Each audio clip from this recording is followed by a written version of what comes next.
আচ্ছা, তোর নাম কি? তামিম আহমেদ। শোন, ইউনিভার্সিটির সব ছাত্রছাত্রী আমার কথায় উঠবস করে, সো আমাদের যথেষ্ট সম্মান দিয়ে চলবি, ওকে? একটু পরে দেখা যাবে কে কাকে সম্মান দেয়। যা, এখন তোর ক্লাসে যা। কিছু না বলে সোজা প্রিন্সিপাল স্যারের রুমে চলে এলাম। ইচ্ছে হয়েছে তাই ছেড়ে দিলাম। আর এই ভার্সিটিতে কার এত সাহস যে আমার নামে প্রিন্সিপাল স্যারের কাছে বিচার দিবে? আরে ভার্সিটিতে নতুন, তাই হয়তো স্যারের সাথে কোনো বিষয়ে কথা বলতে গেছে। আর জান্নাত থাকতে আমাদের কিসের ভয়? চল এখন ক্লাসে যাই। আজ নাকি আবার আমাদের ক্লাসে নতুন একজন স্যার আসছে। ক্লাস শুরু হতেও আর বেশি সময় বাকি নেই। স্যার আসবো? আরে তামিম, আসো আসো, বাইরে কেন দাঁড়িয়ে আছো, কেন ভিতরে আসো। ধন্যবাদ স্যার। তোমার মেধা দেখে তোমাকে এই চাকরিটা দেওয়া হয়েছে। আশা করি তুমি তোমার সম্পূর্ণ মেধা দিয়ে ছাত্রছাত্রীদের সঠিকভাবে শিক্ষা দিবা। জি স্যার, আমি আমার সবটুকু দিয়ে চেষ্টা করব। চলো তাহলে তোমাকে তোমার ক্লাসরুমটা দেখিয়ে দিয়ে আসি। তারপর প্রিন্সিপাল স্যার আমায় নিয়ে একটা ক্লাসরুমে ঢুকলেন। প্রিন্সিপাল স্যারকে দেখে ক্লাসের সব ছাত্রছাত্রীরা বসা থেকে উঠে দাঁড়ালো। প্রিয় শিক্ষার্থীগণ, তোমাদের গতকাল বলা হয়েছিল আজ তোমাদের নতুন একজন স্যার আসবেন।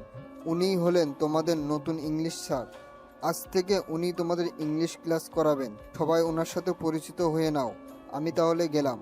কথাগুলো বলেই হেড স্যার ক্লাস থেকে চলে গেলেন। এদিকে জান্নাত আর ওর বান্ধবীরা নতুন স্যারকে ক্লাসে দেখে তো অবাক। এই ছেলেটাকে তো আজ আমরা সকালে কত কিছু বলেছিলাম, আর এখন এই ছেলেটাই কিনা আমাদের স্যার। জান্নাতের তো পুরো মাথা ঘুরছে, কি হচ্ছে এইসব কিছুই বুঝতে পারছে না সে। ক্লাসের সবার দিকে একবার তাকিয়ে সবাইকে জিজ্ঞেস করলাম, কেমন আছো তোমরা? ভালো স্যার, আপনি? আলহামদুলিল্লাহ, আমিও ভালো আছি। তা আজ ভার্সিটিতে আমার প্রথম দিন আর আমার প্রথম ক্লাস, তাই আজকে কোনো ক্লাস করাবো না।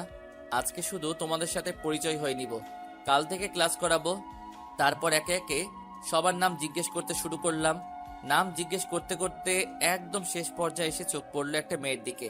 আরে, এ তো সেই মেয়ে যে একটু আগেই আমার সাথে কথা বলেছিল আর আমায় সম্মান দিয়ে চলতে বলেছিল। এখন দেখি কে কাকে সম্মান দেয়। এই মেয়ে, তুমি দাঁড়াও। আমি? হ্যাঁ তুমি। নাম কি তোমার? জান্নাত। শুধুই জান্নাত? আগে পিছে কিছু নেই? জি আছে। তাহলে পুরো নাম বলো। জান্নাত চৌধুরী। এই মেয়ে, তোমাকে আমি কখন দাঁড়াতে বললাম আর তুমি এখনো বসে আছো? Sorry sir. এইবারের মতো কিছু বললাম না, নেক্সট টাইম যেন আর এমন না হয়। এরপর সবার সাথে আরো কিছুক্ষণ কথা বলে ক্লাস থেকে বের হয়ে আসলাম। এদিকে তামিম ক্লাস থেকে বের হয়ে আসার পর জান্নাতের বান্ধবীরা ওকে বলতে শুরু করলো, আমাদের হয়তো ওই সময় ওনার সাথে এমন ব্যবহার করা ঠিক হয়নি রে। আরে তখন কে জানতো যে উনি আমাদের স্যার হবে? কিরে জান্নাত, তুই চুপ করে আছিস কেন? ব্যাটার অনেক সাহস গজিয়েছে দেখছি। আমাকে ক্লাসের সবার সামনে ধমক দেওয়া, এর সত্য আমি নিবই। না হলে আমার নামও জান্নাত না। কি করবি তুই? সময় হলেই দেখতে পাবি। ওই দিনের মতো ভার্সিটি ছুটি হলে বাসায় চলে আসলাম। বাসায় এসে কলিং বেল চাপ দিতেই আম্মু এসে দরজা খুলে দিলেন। কেমন কাটলো ভার্সিটিতে শিক্ষকতার প্রথম দিন? ভালোই। আচ্ছা, তুই গিয়ে ফ্রেশ হয়ে আয়, আমি তোর জন্য টেবিলে খাবার বাড়ছি। তারপর রুমে এসে ফ্রেশ হতে চলে গেলাম। আমি তামিম মা বাবার একমাত্র সন্তান। পড়াশোনা শেষ করে এইবার একটা বিশ্ববিদ্যালয়ে ইংলিশ টিচার হিসেবে চাকরিতে জয়েন করেছি। বাকিটা গল্পতেই জানতে পারবেন। ফ্রেশ হয়ে নিচে এসে খাওয়া দাওয়া করে আবার নিজের রুমে চলে এলাম। এইভাবে দিনটা কেটে গেল। রাতের বেলা খাবার টেবিলে বসে খাবার খাচ্ছি, এমন সময় আব্বু বললেন, তা তোমার শিক্ষকতার প্রথম দিন কেমন কাটলো? ভালোই। আচ্ছা, এখন তাহলে খেয়ে নাও। খাওয়া দাওয়া শেষ করে রুমে এসে দিলাম এক ঘুম। পরের দিন সকালবেলা ঘুম থেকে উঠে হালকা নাস্তা করে সোজা ভার্সিটিতে চলে আসলাম। ক্লাসের সময় হয়ে এলে সোজা ক্লাসে চলে আসলাম। আমাকে দেখেই ক্লাসের সব ছাত্রছাত্রীরা দাঁড়িয়ে পড়ল। তাদেরকে বসতে বলে নিজেও বসে পড়লাম।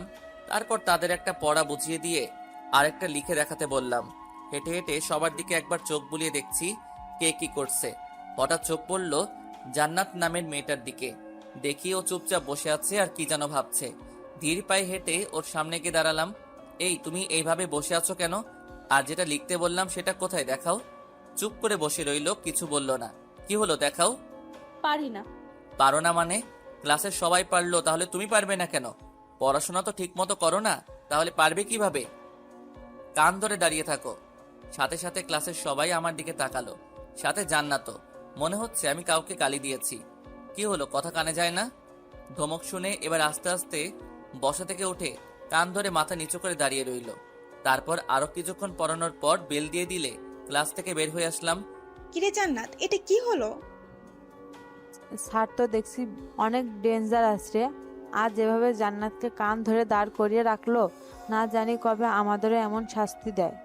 ওই দিনের ঘটনার জন্য স্যার হয়তো রেগে আছেন, তাই জান্নাতের সাথে এমন করছেন। শালার অনেক সাহস গজিয়েছে দেখছি। প্রথম দিন ক্লাসে ধমক দিল, তারপর আজ সবার সামনে আমায় কান ধরিয়ে দাঁড় করিয়ে রাখলো। এই ধামড়াটাকে তো একটা শিক্ষা দিতেই হবে দেখছি।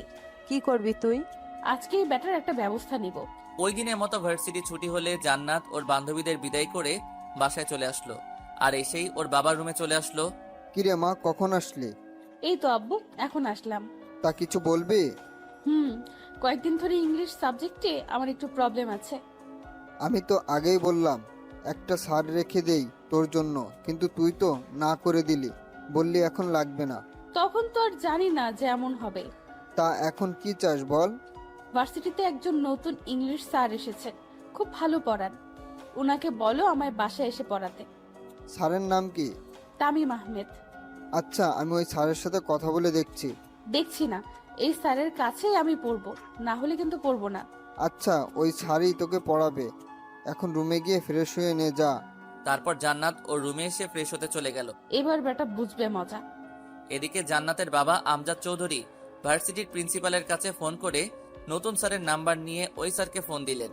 জান্নাতের বাবা এই শহরের টপ ধনীদের মধ্যে একজন। ভার্সিটির প্রিন্সিপালের সাথেও ওনার কিছুটা সম্পর্ক আছে, তাই মেয়ের বলা নতুন স্যারের নাম্বার নিতে দেরি হলো না। বাসায় এসে খাওয়া দাওয়া শেষ করে রুমে বসে বসে রেস্ট নিচ্ছি, এমন সময় মোবাইলটা বেজে উঠল।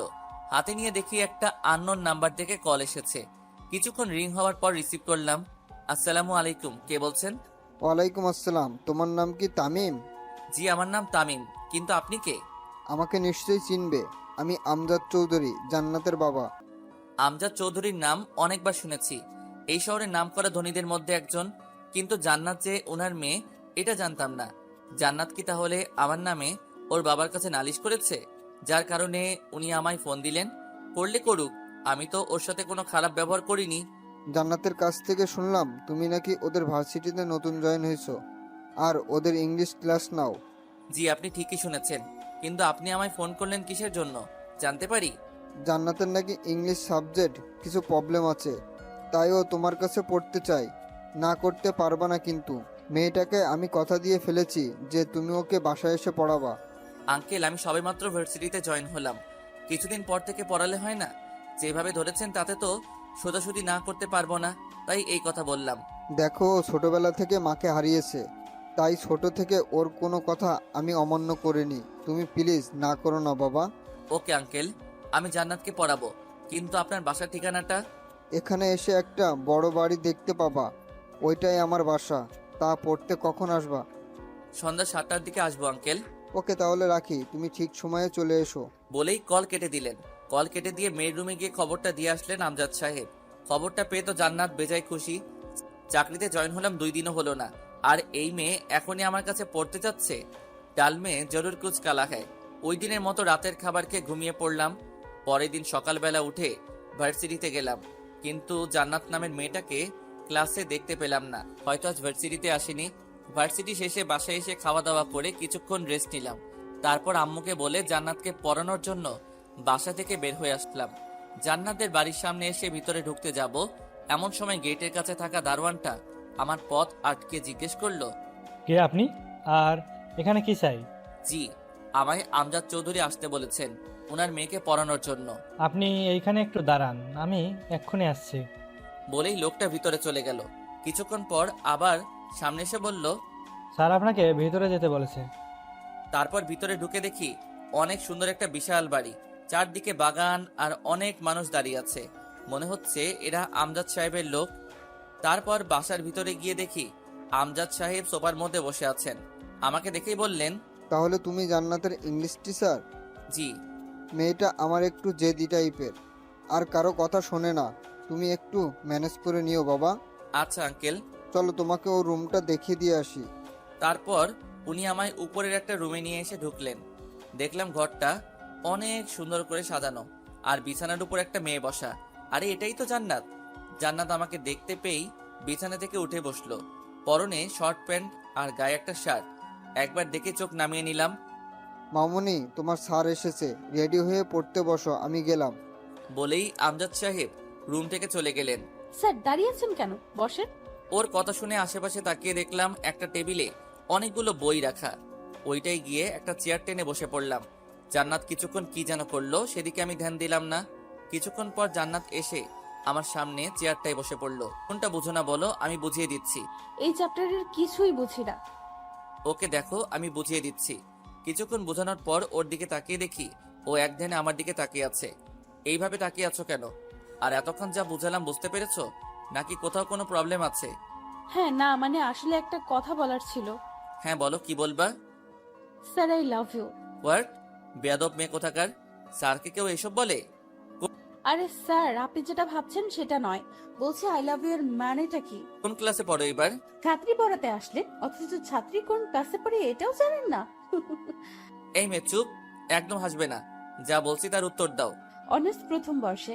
অনার্সে পড়াশোনা করো, অথচ এই কথার মানে জানো না? জানি না বলেই তো জিজ্ঞেস করলাম, ফাজলামি করব কেন? এসব বাদ দাও, আর বলো কোথাও কোনো প্রবলেম আছে কিনা। ওইটার মানে বলবেন না? কোনটা? ওই যে একটু আগে বললাম। এখন কিন্তু বেশি হয়ে যাচ্ছে। কি? পড়াতে মন দাও, না হলে তোমার আব্বুর কাছে গিয়ে বিচার দিব কিন্তু। বিচার দিলে এমন হল করব যে জীবনও ভুলতে পারবেন না। কিছু বললে? না, কই কি বললাম? আচ্ছা, এখন পড়াতে মন দাও। তারপর জান্নাতকে আবার ওই চ্যাপ্টারটা বোঝাতে লাগলাম। হঠাৎ মনে হলো আমার পায়ে কে যেন বারবার সুরসুরি দিচ্ছে। জান্নাতের দিকে তাকিয়ে দেখি ও একদিনে বইয়ের দিকে তাকিয়ে আছে। বিষয়টা আর পাত্তা দিলাম না।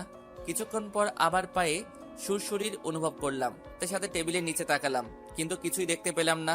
কি হলো স্যার, নিচে কি খুঁজছেন? না মানে মনে হলো পায়ে কি যেন একটা লাগছিল। কই, নিচে তো কিছুই নেই। জানি না কি থেকে কি হবে। আচ্ছা তুমি পড়ো। তারপর জান্নাতকে আরো কিছুক্ষণ পড়ানোর পর ওকে ছুটি দিয়ে বাসায় চলে আসলাম। বাসায় এসে রাতের খাবারটা খেয়ে রুমে এসে ঘুমিয়ে পড়লাম। সকালবেলা ঘুম থেকে উঠে ফ্রেশ হয়ে নাস্তা করে ভার্সিটি যাওয়ার জন্য রেডি হয়ে নিলাম। তারপর বাসা থেকে বের হয়ে একটা রিক্সা নিয়ে সোজা ভার্সিটিতে চলে এলাম। ক্লাসে এসে সবাইকে একটা পড়া বুঝিয়ে দিয়ে আরেকটা লিখে দেখাতে বললাম।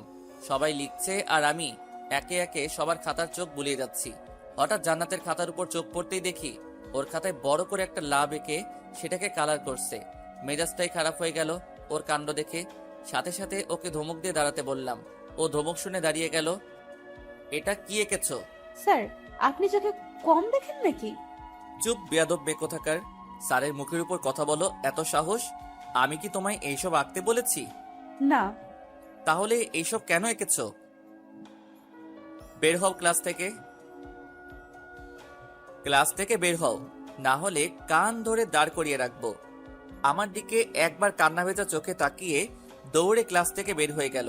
কিছুক্ষণ পর ক্লাস ছুটির বেল বেজে উঠলে সবাইকে কালকের জন্য একটা পড়া দিয়ে ক্লাস থেকে বের হয়ে আসলাম। এইভাবে সারাদিন একের পর এক ক্লাস করাতে করাতে ভার্সিটি ছুটি হয়ে গেল। বাসায় এসে ফ্রেশ হয়ে খাওয়া দাওয়া করে দিলাম এক ঘুম। এদিকে জান্নাত ভার্সিটি শেষে বাসায় এসে নিজের রুমে ঢুকেই দরজা লাগিয়ে দিয়ে তামিমের আচরণের জন্য কান্না করতে লাগলো। আজ পর্যন্ত যেখানে তার বাবাও তাকে ধমক দিয়ে কথা বলেননি, সেখানে ওই স্যারটা কিনা আমায় ক্লাসের সবার সামনে ক্লাস থেকে বের করে দিল। আসুক বেটা আজকে, আজ ওর একটা ব্যবস্থা করেই ছাড়বো। এই জান্নাত যে কি জিনিস, বেটাকে বুঝিয়ে দিব আজ। এটা ভাবতে থাকে। বিকেলবেলা ঘুম ভাঙলে উঠে উজু করে মসজিদে গিয়ে নামাজ পড়ে কিছুক্ষণ বাহিরে হাঁটাহাঁটি করে আবার বাসায় চলে আসলাম। ঘড়িতে তাকিয়ে দেখি 7টা বাজতে আর বেশি সময় বাকি নেই। তাই রেডি হয়ে জান্নাতকে পড়ানোর জন্য বাসা থেকে বের হয়ে এলাম।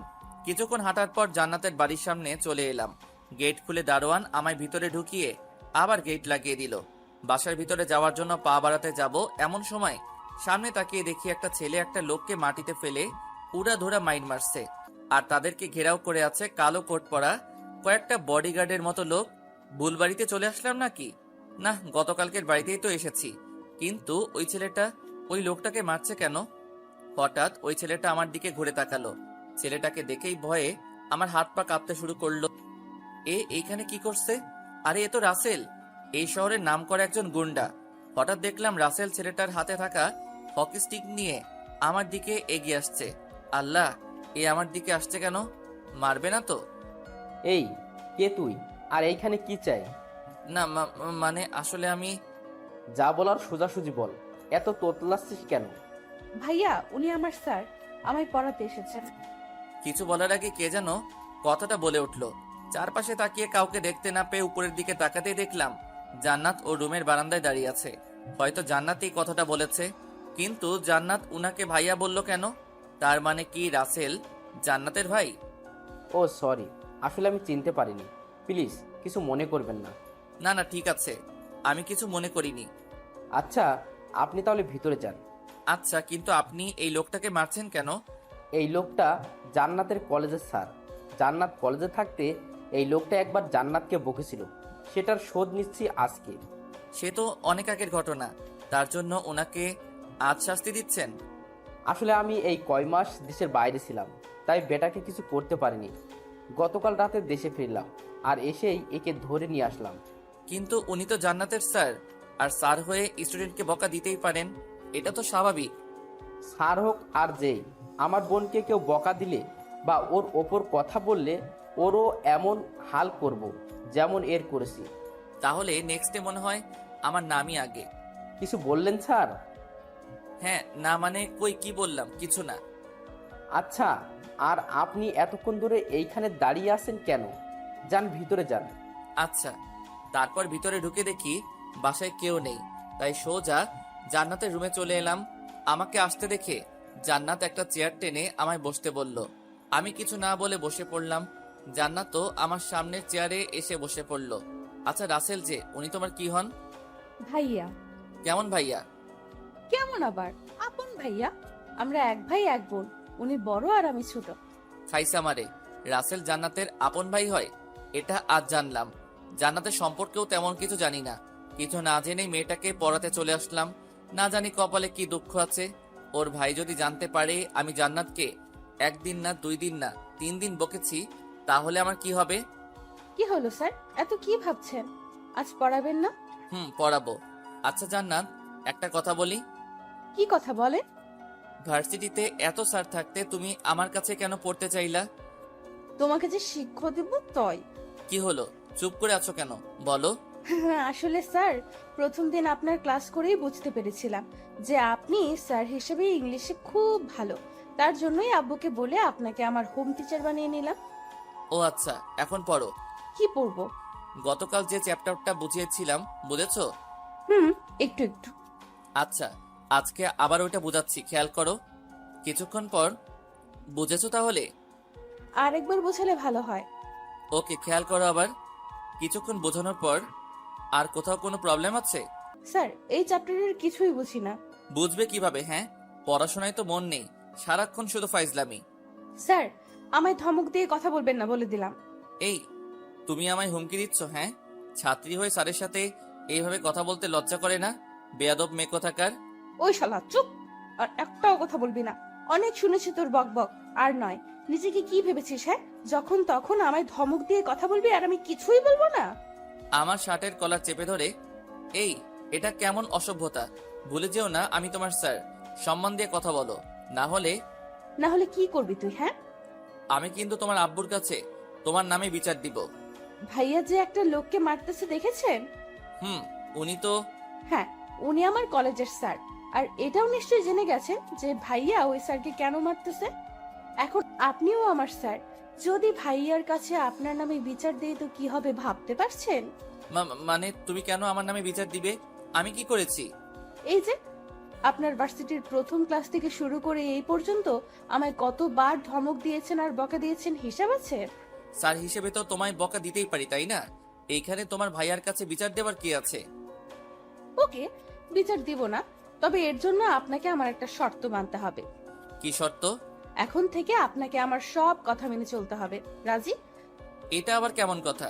তাছাড়া স্যার হিসেবে আমি তোমায় একটু বকা দিতেই পারি, এর জন্য। আমি এত কথা শুনতে চাচ্ছি না।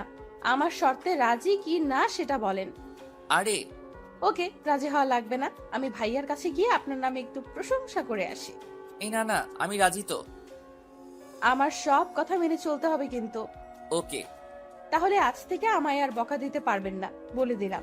আচ্ছা, এখন বই বের করো। তারপর জান্নাত বই নিয়ে এসে আমার সামনের চেয়ারে বসে পড়লো। আজ কোন চ্যাপ্টার পড়াবো বলো? এই চ্যাপ্টার। ওকে, খেয়াল করো। তারপর জান্নাতকে ওই চ্যাপ্টারটা ভালো করে বোঝাতে লাগলাম। একসময় ওর দিকে চোখ পড়তে দেখি ও এক ধ্যানে আমার দিকে তাকিয়ে আছে। প্রথমবার ডাকলাম, বাট কোনো রেসপন্স নেই। দ্বিতীয়বার টেবিলে থাকা স্কেলটা দিয়ে ওর হাতে একটা বসিয়ে দিলাম।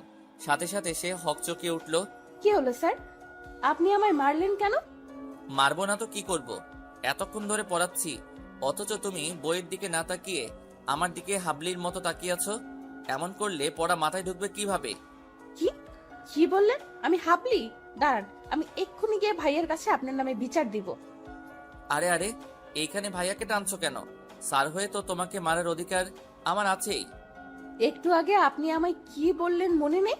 কি বললাম? এই যে এখন থেকে আপনি আমার সব কথা শুনবেন, আর এটাও বলেছেন যে আমায় আর কখনো বকা দিবেন না, আর সেখানে আপনি আমায় মেরে বসলেন। দেখো, আমি আর কোনো কথা শুনবো না, আমি গেলাম ভাইয়ার কাছে বিচার দিতে। এই না, প্লিজ এমন করো না। আমার ভুল হয়ে গেছে, প্লিজ এইবারের মতো মাফ করে দাও। আর কখনো তোমায় মারবো না, সত্যি। শেষে কিনা স্যার হয়ে ছাত্রীর কাছে মাপ চাইতে হচ্ছে। হায় রে কপাল। মনে থাকবে তো? হ্যাঁ হ্যাঁ, মনে থাকবে। আচ্ছা, এবার পড়ান। তারপর ওকে আবার সে আগের চ্যাপ্টার পড়াতে শুরু করলাম। কিছুক্ষণ পর জান্নাতের দিকে চোখ পড়তেই দেখি সে আবার আমার দিকে এক ধ্যানে তাকিয়ে আছে। বুঝতেছি না এই মেয়ে বারবার আমার দিকে এইভাবে তাকিয়ে থাকে কেন। এখন কিছু বলাও যাবে না, বললে আবার ওর ভাইয়ের কাছে বিচার দিয়ে বসবে। কি পড়ালাম এতক্ষণ, বুঝেছো? এক ধ্যানে আমার দিকে তাকিয়ে আছে। কি হলো, এইভাবে তাকিয়ে আছো কেন? ওর চোখের সামনে হাত নাড়িয়ে হ্যাঁ, না আসলে কিছু বলছেন? বলছি, এতক্ষণ যা পড়ালাম তা বুঝেছো নাকি কোথাও বুঝতে সমস্যা আছে? কিছুই তো বুঝিনি। ভীষণ রাগ হলো, তবুও নিজেকে কন্ট্রোল রেখে ঠান্ডা গলায় বললাম, এতক্ষণ ধরে বোঝালাম অথচ কিছুই বুঝোনি। ধ্যান কোথায় থাকে তোমার? আপনার দিকে। কি? মানে আসলে বলতে চেয়েছি, আপনার মুখের দিকেই তাকিয়েছিলাম আর বোঝার চেষ্টা করছিলাম। আমার মুখের দিকে তাকিয়ে থাকলে হবে না, বইয়ের দিকে খেয়াল করতে হবে। হুম দেখো আবার। কিছুক্ষণ পর, এবার বুঝতে পেরেছো? হুম, কিছুটা। ওকে, তাহলে বাকিগুলো রাতে পড়তে বসে কয়েকবার দেখবা। যদি না বোঝো তাহলে কাল বুঝিয়ে দিব। আজ তাহলে আমি আসি। তারপর জান্নাতের বাসা থেকে বের হয়ে সোজা বাসায় চলে আসলাম। বাসায় এসে খাওয়া দাওয়া করে রুমে এসে কিছুক্ষণ ফেসবুকিং করে ঘুমিয়ে পড়লাম। পরের দিন সকালবেলা ঘুম থেকে উঠে ফ্রেশ হয়ে হালকা নাস্তা করে ভার্সিটিতে চলে এলাম।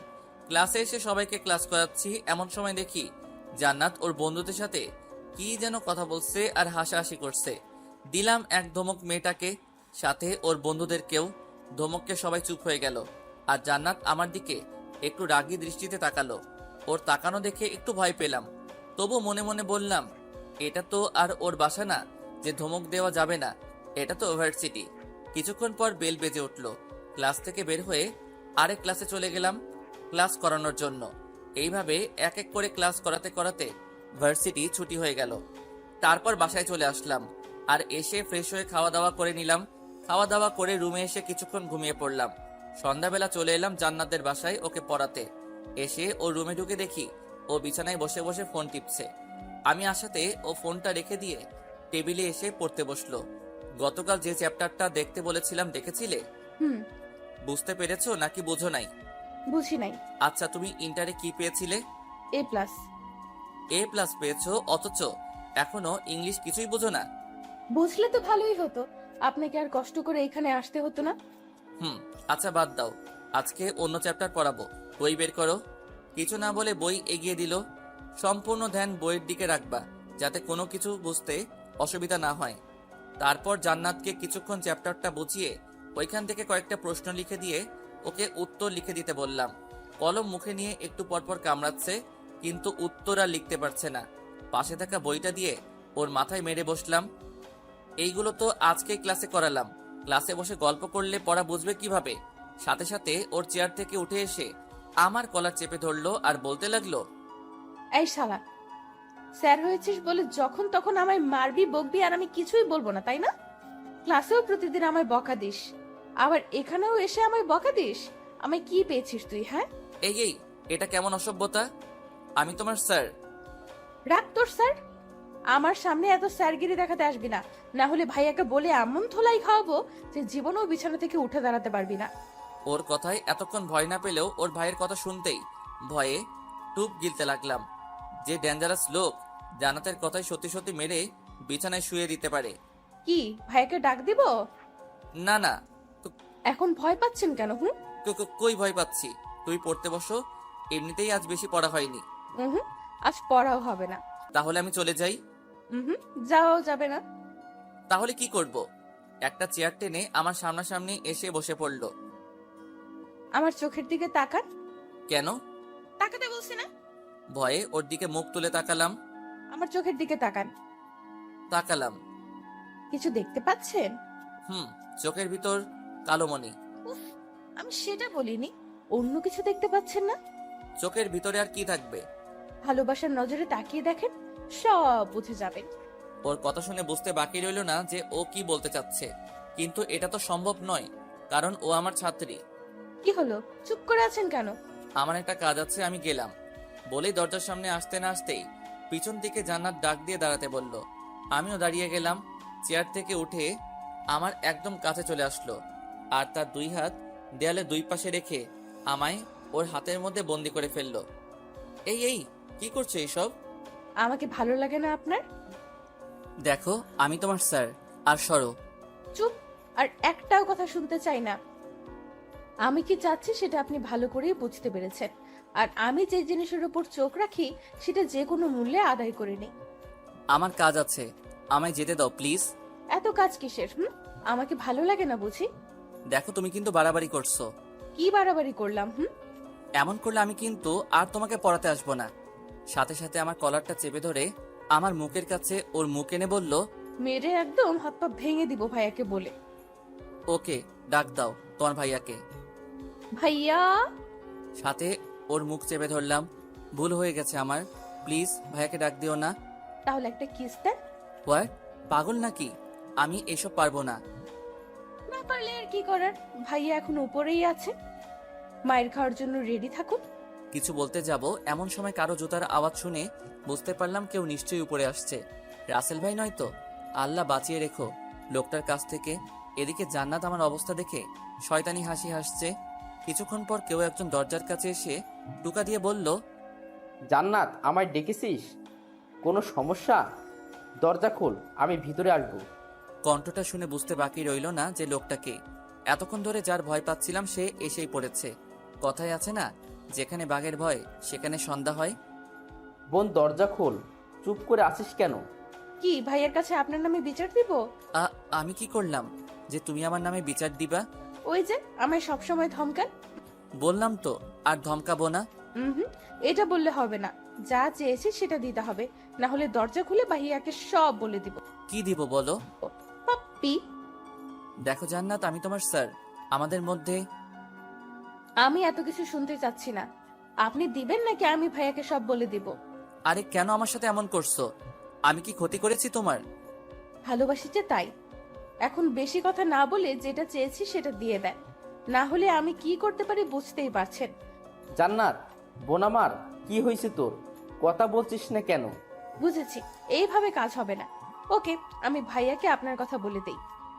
তারপর জান্নাত যেই দরজা খুলতে যাবে তখনই আমি ওর হাতটা ধরে ফেলি আর ওকে কাছে টেনে ওর গালে একটা কিস করে দেই। আমি এটা চাইনি। এর চেয়ে বেশি আমি আর কিছু পারবো না, প্লিজ একটু বোঝার চেষ্টা করো প্লিজ। কিরে, সেই কখন থেকে ডাকছিস, শুনতে পাস না? না মানে আসলে স্যারের সাথে একটা বিষয় নিয়ে কথা বলতেছিলাম, তাই হয়তো শুনি নাই। তাহলে আমায় ডাকলি কেন? কোথায় ডাকলাম? তুমি হয়তো ভুল শুনেছ। আমি তো এতক্ষণ স্যারের সাথে কথা বলতেছিলাম, তাই না স্যার? হ্যাঁ হ্যাঁ। হতেও পারে, কিন্তু স্যার আপনি দরজার সামনে দাঁড়িয়ে আছেন কেন? আপনার তো পড়ার টেবিলে বসে থাকার কথা। হ্যাঁ আসলে পড়া শেষ, তাই চলে যাচ্ছিলাম। এমন সময় জান্নাত আমায় যেতে না দিয়ে কয়েকটা প্রশ্ন করলো পড়ার বিষয়ে, তাই এতক্ষণ এইখানে দাঁড়িয়েছিলাম। ও আচ্ছা, বোনটা আমার ইংলিশ একটু কম বুঝে, কিন্তু আপনি ওকে ভালো করে বুঝাবেন। আচ্ছা, টেবিলে ওই স্কেল দিয়ে কি করেন? এই খাইছে রে, এখন যদি জান্নাত উনাকে সব বলে দেয় তাহলে নিশ্চয়ই আমাকেও আজ ওই দিনে লোকটার মতো ধরে মারা শুরু করবে। আল্লাহ বাঁচাও। ওই স্কেল দিয়ে কি করিস জান্নাত? তেমন কিছু না, পড়ার সময় স্কেলটা স্যার হাতে নিয়ে থাকেন আর কি। হাতে নিয়েই থাকেন নাকি তাকে মারেনও? শোনেন স্যার, বোনটা আমার খুব আদরের। ছোট থেকে আজ পর্যন্ত ওর গায়ে একটু আজ পর্যন্ত লাগতে দেয়নি। যেই আমার বোনের মুখের উপর কেউ কথা বলেছে তাকে মেরে একদম অবস্থা কাহিল করে ফেলতাম। এমনকি অনেক স্যারদের চাকরিও কেড়ে নিয়েছি এর জন্য। এই প্রথম জান্নাত কোনো স্যারের কাজে নিজে থেকে পড়তে চেয়েছে বলেই বাবা ওকে আপনার কাছে পড়াচ্ছেন। তবুও আপনাকে বলে রাখি, ভুলেও আমার বোনের মুখের উপর কোনো কথা বলবেন না। ও যেভাবে বলবে সেভাবেই পড়াবেন। যদি শুনি এর একটু এদিক সেদিক হয় তাহলে আপনার কপালে দুঃখ আছে বলে দিলাম। এটা হুমকি দিচ্ছে নাকি সাবধান করছে? কোনো সমস্যা হলে ভাইয়াকে বলবি, কেমন? আমি তাহলে আসি। বলেই রুম থেকে বেরিয়ে গেলেন। আমিও দরজা খুলে পেয়ে চলে আসতে যাব এমন সময় জান্নাত আমার হাত ধরে ফেলে। আপনি কোথায় যাচ্ছেন? না মানে পড়ানো তো শেষ, তাই আমি আর থেকে কি করব? আপনাকে আমি যেতে বলেছি? না, তবে পড়ানো যেহেতু শেষ তাই চলে যাচ্ছি। একটু আগে ভাইয়া কি বলে গেল শুনেন নাই? কি বলেছিলেন? এই যে আমার মুখের উপর কোনো কথা বলবেন না, আমি যেভাবে বলবো সেভাবেই পড়াবেন। কিন্তু এখন তো পড়ানো শেষ, তাহলে আর থেকে কি করব? আমার বাসায় অনেক কাজ আছে, প্লিজ আমায় যেতে দাও। কিছুক্ষণ ভেবে ওকে যান, তবে কাল একটু তাড়াতাড়ি পড়াতে আসবেন, দেরি করবেন না কিন্তু। না হলে না না, দেরি করব না, তাড়াতাড়ি চলে আসবো। মনে থাকে জানো। তারপর আর কথা না বাড়িয়ে দরজা খুলে জান্নাতের রুম থেকে বের হয়ে আসলাম। সিঁড়ি বেয়ে নিচে নেমে আসতেই আঙ্কেল আমায় ডাক দিলেন। দেখি উনি সোফায় বসে আছেন। হেঁটে হেঁটে ওনার সামনে গিয়ে দাঁড়ালাম। তা বাবা, জান্নাত ঠিকমতো পড়ছে তো? জি আঙ্কেল। দেখো, আমি জানি মেয়েটা একটু পড়াশোনা কম করে। কি যে হয়েছে ওর কিছুই বুঝতে পারছি না। তুমি একটু ওকে ভালো করে গাইড করে দিও প্লিজ। এসব নিয়ে আপনি চিন্তা করবেন না আঙ্কেল, আমি ওকে ভালো করে গাইড দিচ্ছি। তারপর আঙ্কেলের সাথে আরও কিছু টুকটাক কথা বলে সোজা বাসায় চলে আসলাম। রাতের খাবার খেয়ে রুমের মধ্যে শুয়ে আছি আর ভাবছি জান্নাত যা শুরু করেছে তাতে ওকে বেশি দিন পড়ানো যাবে না, না হলে পরে আমারই ক্ষতি হবে। যত তাড়াতাড়ি পারি আঙ্কেলকে বলে ওকে পড়ানো ছেড়ে দিব। এইসব ভাবতে ভাবতে কখন যে চোখটা লেগে যায় খেয়ালই নেই। সকালবেলা ঘুম থেকে উঠে ফ্রেশ হয়ে নাস্তা করে ভার্সিটিতে চলে এলাম। ক্লাসের মধ্যে বসে আছি আর সবাইকে ক্লাস করাচ্ছি। এমন সময় জান্নাতের দিকে চোখ পড়তেই সে আমায় চোখ টিপ মেরে বসলো। ওর এমন ব্যবহারে থতমত খেয়ে গেলাম। এটা মেয়ে নাকি অন্য কিছু? ছাত্রী হয়ে স্যারকে ছিছি। ওর দিকে আর না তাকিয়ে আবার ক্লাস করানোতে মনোযোগ দিলাম। কিছুক্ষণ পর বেল বেজে উঠলে ক্লাস থেকে বের হয়ে আসলাম। তারপর আবার একটা ক্লাসে চলে গেলাম ক্লাস করাতে। দেখতে দেখতে টিফিন পিরিয়ডের সময় হয়ে গেলে ক্লাস থেকে বের হয়ে ক্লাসের বারান্দা দিয়ে হাঁটছি। এমন সময় কে যেন বলে উঠল, তামিম সাহেব একটু দাঁড়ান। পিছনে ফিরে দেখি নীলা ম্যাডাম। বলতে গেলে আমার 1-2 বছরের বড় হবে, কিন্তু উনি নাকি এখনো বিয়েই করেন নাই। দেখতেও মাশাআল্লাহ অনেক সুন্দর, গায়ের রং একেবারে ফর্সা, মুখটাও একদম মায়াবী। যে কেউ দেখলে উনার প্রেমে পড়ে যাবে। আপনাকেও তো তেমন দেখা যায় না। দেখবেন কিভাবে? আপনি কি আর আমাদের দিকে তাকান? সব সময় তো মাথা নিচু করেই হাঁটেন, পাশ দিয়ে গেলেও কথা বলেন না। আসলে আমি মেয়েদের সাথে এত কথা বলতে পারি না। কেন কেন? এটা ঠিক বলতে পারবো না, তবে আমার কেমন যেন লাগে আর কি। ও আচ্ছা, বুঝেছি। আমাদের স্যারের মেয়েদের সাথে কথা বলতে লজ্জা করে, তাই তো? হ্যাঁ আসলে থাক, আর কিছু বলতে হবে না। টিফিন টাইম তো হয়ে গেছে, চলেন না আজ দুইজন মিলে একসাথে নাস্তা করি। কিন্তু আমি কিন্তু এই প্রথম আপনার কাছে কিছু চেয়েছি, না করলে কিন্তু আমি মাইন্ড করব। ওকে বলেন কোথায় যাবেন? ভার্সিটির বাইরে একটা কফি শপ আছে, ওইখানে যাওয়া যাক। ওকে চলেন। তারপর ওনাকে নিয়ে সামনের দিকে এগোতেই দেখি জান্নাত সামনে দাঁড়িয়ে আছে আর আমার দিকে রাগে কটমট করে তাকিয়ে আছে। ওর এমন ফেস দেখে মনে মনে একটু ভয় পেয়ে গেলাম। এদিকে আমায় দাঁড়িয়ে থাকতে দেখে নীলা ম্যাডাম আমার হাত ধরে আমাকে ওনার সাথে নিয়ে যেতে লাগলেন। তারপর নীলা ম্যাডাম আমায় একটা কফি শপে নিয়ে এসে দুজনের জন্য 2 কাপ কফি অর্ডার দিলেন। দুজন গল্প করতে করতে কফি খাওয়া শেষ করলাম। গল্প করার সময় নীলা ম্যাডাম বারবার আমার হাত ধরতেছিলেন। ওনার এমন ব্যবহার আমার সুবিধার মনে হচ্ছিল না, তাই তাড়াতাড়ি করে ভার্সিটি চলে এলাম। তারপর একে একে বাকি ক্লাসগুলো করিয়ে বাসায় চলে আসলাম। বাসায় এসে ফ্রেশ হয়ে খাওয়া দাওয়া করে একটু ঘুমিয়ে পড়লাম। সন্ধ্যাবেলা ঘুম থেকে উঠে হাত মুখ ধুয়ে জান্নাতকে পড়ানোর জন্য ওর বাসায় চলে আসলাম। রুমে ঢুকে দেখি ভিতরে কেউ নেই, তাই সোজা গিয়ে একটা চেয়ার টেনে টেবিলের পাশে বসে পড়লাম। কিছুক্ষণ পর হঠাৎ দরজা আটকানোর আওয়াজে পেয়ে সামনে তাকালাম। দেখি জান্নাত দরজা লাগিয়ে আমার দিকে আসছে আর এসেই আমার শার্টের কলার চেপে ধরে বলল, ওই নীলা ম্যাডামের সাথে আপনার কিসের এত কথা? মানে? এখন ন্যাকা সাজা হচ্ছে তাই না? ভার্সিটির বারান্দায় দাঁড়িয়ে দাঁড়িয়ে নীলা ম্যাডামের সাথে কথা বলা, তারপর কফি শপে গিয়ে একসাথে কফি খাওয়া, এসব কি? হ্যাঁ, আরে ভার্সিটিতে স্যার হিসেবে জয়েন হওয়ার পর থেকে নীলা ম্যাডামের সাথে কখনো কথা হয়নি তো, তাই। তাই বলে এত কথা বলতে হয়? আর কফি শপে গিয়ে কি কি কথা বললেন শুনি? তুমি কে যে তোমাকে সবকিছুর কৈফিয়ত দিতে হবে? হ্যাঁ, আমি আপনার সব। আর এইবারের মতো কিছু বললাম না।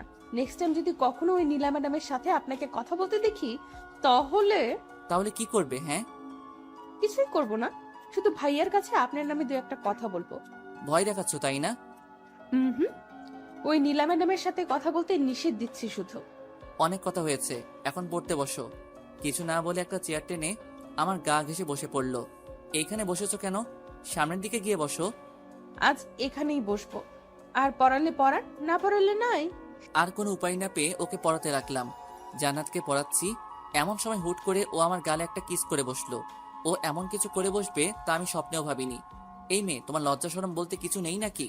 ছাত্রী হয়ে স্যারকে কিস করো? নাই। আপনার গলাটা না খুব সুন্দর, তাই একটু আদর করে দিলাম। বেশি বেঁকে গেছো তাই না? দাঁড়াও, আজকে আঙ্কেলের সাথে তোমার বিষয়ে কথা বলবো। স্যার, আপনি আমায় এত তাড়াতাড়ি বিয়ে করবেন? কিন্তু আমার যে এখনো পড়াশোনা কমপ্লিট হয়নি। চুপ বেয়াদব মেয়ে কোথাকার! আমি কি তোমায় বলেছি যে তোমায় বিয়ে করব? তুমি আমার সাথে যা শুরু করেছো সেগুলো আজকে আঙ্কেলকে বলবো। ভুলেও এমন কাজ করবেন না, না হলে আমার কথায় ভাইয়া আপনার কি হাল করবে তা ভাবতেও পারবেন না। আমার সাথে এমন করছো কেন? দেশে কি মানুষের অভাব পড়েছে যে তুমি তোমার স্যারের সাথে জিএফ এর মতো আচরণ করছো? অভাব পড়েনি, তবে আপনার মতো এত কিউট মানুষ খুব কমই আছে, তাই তো আপনাকে এত ভালোবাসি। এটা ভালোবাসা নয়, এটা ক্ষণিকের জন্য ভালো লাগা। কেন বুঝতে চাইছো না? আমায় এইসব শেখাতে আসবেন না, আপনার থেকে আমি এইসব বিষয়ে ভালো জানি। সো মিস্টার তামিম আহমেদ, আমি যেভাবে বলবো আর যা চাইবো আপনি তাই করবেন, না হলে আমি আপনার কি অবস্থা করব ভাবতেও পারবেন না। শুধু রাসেল ভাইয়ের জন্য তোকে এত সহ্য করেছি, না হলে কবেই তোকে পড়ানো বাদ দিয়ে দিতাম। আপনাকে আমায় পড়াতেই হবে, সেটা হোক আপনার ইচ্ছায় অথবা অনিচ্ছায়। সো এইসব নিয়ে এত ভাবাভাবি করে কোনো লাভ নেই। এ তো দেখছি মনের কথা বুঝে ফেলে। আল্লাহ, এই মায়ারার থেকে আমারে বাঁচাও প্লিজ। ওই, এত কি ভাবছেন? না কিছু না, তুমি পড়ো তো। কোনটা পড়বো? বুঝিয়ে না দিলে পড়বো কিভাবে? এতদিন ধরে তো বুঝিয়ে আসছি, তারপরও কিছু মাথায় ঢোকে না নাকি? একদম রাগী গলায় কথা বলবেন না, না হলে ভাইয়াকে ডেকে সব বলে দিব। তুমি আমাকে পড়াচ্ছ নাকি আমি তোমায় পড়াচ্ছি? আপনি আমায় পড়াচ্ছেন। তাহলে কি আমি একটু রাগ দেখাতে পারবো না? না, পারবেন না। ওকে, খেয়াল করো, আমি পড়াটা বুঝিয়ে দিচ্ছি। কিসের জন্য যে একে পড়াতে আসি, তারপর ওকে কিছুক্ষণ বুঝিয়ে একটা প্রশ্নের উত্তর লিখতে বললাম। ব্যাস, চুপচাপ বসে রইল আর কলম ঘোরাতে লাগলো। চরম বিরক্তিকর এই মুহূর্তটা। কিছু বললেও দোষ, কিছু করলেও দোষ। ওকে আজ এতটুকুই থাকুক, কাল এসে এইসব আবার পড়া নিব। তুমি রাতে এইগুলো শিখে রেখো কেমন? শুধু মাথা নাড়ালো। তারপর উঠে চলে আসতে যাব এমন সময় পিছন থেকে জান্নাত আমায় দাঁড়াতে বলল। সে বসা থেকে উঠে আমার সামনে এসে দাঁড়ালো। আপনার ফোন নাম্বারটা দেন তো। কেন? দিতে বলছি দেন, এত কথা বলেন কেন? আসলে মোবাইলটা বাসায় রেখে এসেছি, আর কয়েকদিন আগে নতুন সিম নিয়েছি। নাম্বারটাও ঠিক মনে নেই। মিথ্যা বললাম, কারণ এই মেয়েকে নাম্বার দেওয়ার কোনো ইচ্ছাই আমার নেই। কিছু না বলে আমার প্যান্টের পকেটে হাত দিয়ে কি যেন খুঁজতে লাগলো। কিছুক্ষণ খোঁজার পর পকেট থেকে ফোনটা বের করে এনে আমার চোখের সামনে ধরে রাগী দৃষ্টিতে তাকিয়ে জিজ্ঞেস করলো, এটা কি? না মানে আসলে। খুব মিথ্যা বলা শিখেছেন তাই না? আর যদি কোনোদিন মিথ্যা কথা বলেন তাহলে মেয়ের নাক ফাটিয়ে দিব বলে দিলাম। ওর কথায় ভয়ে চুপ করে রইলাম। ভাইরে ভাই, কি গুন্ডি মেয়েটা! স্যারকে কেউ এসব হুমকি দেয়? এদিকে জান্নাত কিছুক্ষণ ফোন নিয়ে কি যেন করলো, তারপর আবার ফোনটা আমার পকেটে ঢুকিয়ে দিল। রাতে ফোন দিলে ফোন ধরবেন ওকে? আমি কেন তোমায় ফোন ধরবো? ধরতে হবেই, না হলে কপালে দুঃখ আছে। দেখো, তুমি আমার ছাত্রী আর আমি তোমার স্যার। আমাদের মধ্যে এছাড়া অন্য কোনো সম্পর্ক হবে না। সময় হলে এমনিতেই হয়ে যাবে। আর কিছু না বলে জান্নাতের বাসা থেকে বের হয়ে আসলাম। জানি এই মেয়ের সাথে কথা বলে লাভ হবে না। বাসায় এসে ফ্রেশ হয়ে রুমে বসে আছি। কিছুক্ষণ পর আম্মু এসে রাতের খাবারের জন্য ডাক দিয়ে গেলেন। তারপর নিচে গিয়ে খাওয়া দাওয়া করে আবার উপরে চলে আসলাম। রুমে এসে দেখি ফোনের স্ক্রিন থেকে আলো জ্বলছে। কাছে গিয়ে দেখি জান্নাত নামে সেভ করা একটা নাম্বার থেকে কল এসেছে। বুঝতে বাকি রইল না যে কে কল করেছে। প্রথমবার ধরলাম না, কল কেটে গেলে সাথে সাথে আবার কল চলে আসলো। বুঝেছি কল না ধরে কোনো উপায় নেই, বাধ্য হয়ে কল রিসিভ করতেই হলো। ওই, আপনার ফোন ধরতে এত সময় লাগে কেন? হ্যাঁ, এতক্ষণ ধরে কি করতেছিলেন? সরি, কে আপনি? ঠিক চিনলাম না। আচ্ছা, এখন আমায় চিনতে পারছেন না তাই না? কালকে পড়াতে আসবেন না, তখন বুঝাবো মজা। আরে আরে, আমি তো মজা করছিলাম। আমিও। আচ্ছা, রাতে খেয়েছেন? হুম। আমি খেয়েছি কিনা জানতে চাইবেন না? জেনে কি করব? ওকে, জানতে হবে না। আচ্ছা, আপনার ফেসবুক আইডির পাসওয়ার্ড দেন তো। এই মেয়ে, তুমি আমার বউ নাকি গার্লফ্রেন্ড যে তোমায় আমার আইডির পাস দিব? আর তাছাড়া আমি ফেবু ইউজ করি না। আপাতত গার্লফ্রেন্ড বলতে পারে, তবে কিছুদিন পর বউ হয়ে যাব। আর কথায় কথায় মিথ্যা বলা বাদ দেন, কারণ আপনার ফোন হাতে নিয়ে প্রথমেই আপনার আইডিতে ঢুকে আমার আইডিতে ফ্রেন্ড রিকোয়েস্ট পাঠিয়ে দিয়েছিলাম। এই তো দেখছি অনেক চালাক। চুপ বিয়াদব মেয়ে কোথাকার, লজ্জা করে না স্যারকে এসব বলতে? হুম, স্যারকে বলতে তো লজ্জা করবেই, কিন্তু আপনি আমার স্যার না, আপনি তো আমার থাক, বললাম না। এখন লক্ষ্মী ছেলের মতো আপনার আইডির পাসওয়ার্ড দিয়ে দেন, না হলে পরে কিন্তু পস্তাতে হবে। দিব না, তুমি ফোন রাখো, না হলে আমি রেখে দিব। ভুলেও এই কাজ করবেন না, কারণ ভাইয়ার কাছে আপনার কথা বললে ভাইয়া এক্ষুনি আপনাকে আপনার বাসা থেকে তুলে আনতে পারবে। ওকে, বলো তোমার ভাইয়াকে যা বলার, আমি কাউকে ভয় পাই না। ওকে, একটু ওয়েট করেন। বলেই জান্নাত ওর ভাইয়াকে ডাকতে লাগলো। এই মেয়ে তো দেখছি সত্যি সত্যি ডাক দিচ্ছে। দিক, আমার কি, আমি এত ভয় পাই না ওনাকে। এদিকে ফোনের মধ্যে রাসেল ভাই আর জান্নাতের কথা শুনতে পাচ্ছি। কি হয়েছে বোন, আমায় ডেকেছিস? একটা ছেলে আমার সাথে বেয়াদবি করেছে, তাকে ওর বাসা থেকে তুলে আনতে হবে এক্ষুনি, পারবা? কি, কার এত সাহস যে আমার বোনের সাথে বেয়াদবি করছে? নাম বল শুধু ছেলেটার, এখনই ওই ছেলেকে তুলে আনবো। তুমি একটু বাইরে যাও, আমি ওর ডিটেলস এনে তোমাকে বলছি। ওদের এমন কথা শুনে তো আমার ভয়ে হার্টবিট বেড়ে যেতে লাগলো। জান্নাত যদি আমার নাম বলে তাহলে তো সত্যি সত্যি রাসেল ভাই আমায়। না না, এসব আমি কি ভাবছি। এখন পাসওয়ার্ড দিবেন নাকি মাইর খাবেন বলেন? পাসের জন্য তুমি তোমার স্যারের এমন করবা? ভাইয়া বাহিরে দাঁড়িয়ে আছে, তাড়াতাড়ি পাস দেন, নইলে ভাইয়াকে ডেকে আপনার নাম। আমার নাম্বারের শেষ 7 অক্ষরই আমার আইডির পাস, বাধ্য হয়ে দিতেই হলো, না হলে কপালে দুঃখ আছে, বুঝতেই পারছি। কত ভালো আমার বাবু তো। পাস তো দিলাম, ফোন রাখো, এখন আমি ঘুমাবো। ওকে, গুড নাইট, কাল ভার্সিটিতে দেখা হবে। কিছু না বলে ফোনটা কেটে দিলাম। তারপর মোবাইলটা একপাশে রেখে ঘুমিয়ে পড়লাম। পরের দিন সকালবেলা অনেক তাড়াতাড়ি ঘুমটা ভেঙে গেল। সময় কাটছে না দেখে মোবাইলটা হাতে নিয়ে একটু ফেবুতে লগ ইন করলাম। ফেবুতে ঢুকতেই আমার চোখ কপালে ওঠার পালা। এ আমি কি দেখছি? এটা কিভাবে হলো? আমার এত স্বাদের আইডি? কারণ জান্নাত হয়তো গতকাল রাতে আইডির পাস নিয়ে আইডিটা ডিঅ্যাক্টিভেট করে রেখেছে, যার ফলে আজ আইডিতে ঢুকতে পারছি না। তারপর আবার আইডিটা অ্যাক্টিভেট করে আইডিতে ঢুকে দেখি অনেক মেয়েদের ব্লক করে রাখা হয়েছে, যারা আমায় অযথাই মেসেজ দিত। আমি অবশ্য ওদের কারোর সাথেই কথা বলতাম না। কিছুক্ষণ পর ভার্সিটি যাওয়ার সময় হয়ে এলে রেডি হয়ে নিলাম। তারপর বাসা থেকে বের হয়ে সোজা ভার্সিটিতে চলে এলাম। ক্লাসে বসে আছি আর সবাইকে পড়াচ্ছি। এমন সময় জান্নাতের দিকে তাকাতেই দেখি মেয়েটা আমার দিকে তাকিয়ে মিটমিট করে হাসছে। ওর হাসি দেখে আমার গা জ্বলছে। তারপর ক্লাসটা করিয়ে চলে আসলাম অন্য ক্লাসে। এইভাবে একের পর এক ক্লাস শেষ করে আরেক ক্লাসে গিয়ে ক্লাস করাতে লাগলাম। ভার্সিটি ছুটি হয়ে গেলে সকল ছাত্রছাত্রীরা একে একে বাসায় চলে যেতে লাগলো। আমি একটা রিক্সা নিয়ে সোজা বাসায় চলে আসলাম। বাসায় এসে হাত মুখ ধুয়ে খাওয়া দাওয়া করে রুমে এসে কিছুক্ষণ রেস্ট নিতে লাগলাম। দেখতে দেখতে সন্ধ্যা হয়ে আসলো। জান্নাতকে পড়ানোর সময় হয়ে গেছে। রেডি হয়ে জান্নাতের বাসায় চলে আসলাম। জান্নাতের রুমে এসে দেখি ও রুমে নেই। আবার ওয়াশরুমের ভিতরে কে যেন নড়াচড়া করছে, হয়তো জান্নাতই হবে। একটা চেয়ার টেনে বসে পড়লাম আর জান্নাতের জন্য ওয়েট করতে লাগলাম। কিছুক্ষণ পর জান্নাত ওয়াশরুম থেকে বেরিয়ে এসে আমার সামনে দাঁড়ালো। গায়ে একটা শর্ট প্যান্ট আর পরনে একটা শার্ট। আরে, আপনি কখন আসলেন? এই তো একটু আগে। ও সরি, আসলে গোসল করতেছিলাম, তাই একটু লেট হয়ে গেল। না ঠিক আছে। আপনি ওই দিকে তাকিয়ে কথা বলছেন কেন? আমার দিকে তাকান। অনেক লেট হয়ে গেছে, পড়তে বসো এখন। কিছুক্ষণ কি যেন করলো, তারপর আবার আমার পাশে এসে একটা চেয়ার টেনে বসে পড়লো। আচ্ছা জান্নাত, একটা কথা বলি। বলেন। এইসব ছোট ছোট প্যান্ট আর ছেলেদের মতো গায়ে সবসময় শার্ট না পরলে হয় না? আসলে এসব ছাড়া আমার অন্য কোনো কাপড় নেই। ইসলামে নারীদের জন্য পর্দা ফরজ করা হয়েছে। এখন তুমি যদি মুসলিম হয়ে বিধর্মীদের মতো চলাফেরা করো তাহলে কি কেউ বলবে যে তুমি মুসলিম পরিবারের মেয়ে? নিশ্চয়, শুধু মাথা নিচু করে বসে আছে। আচ্ছা বাদ দাও, এখন পড়ো। গতকালের পড়া জান্নাতকে আবার দেখতে বললাম। হঠাৎ মনে হলো আইডির কথা।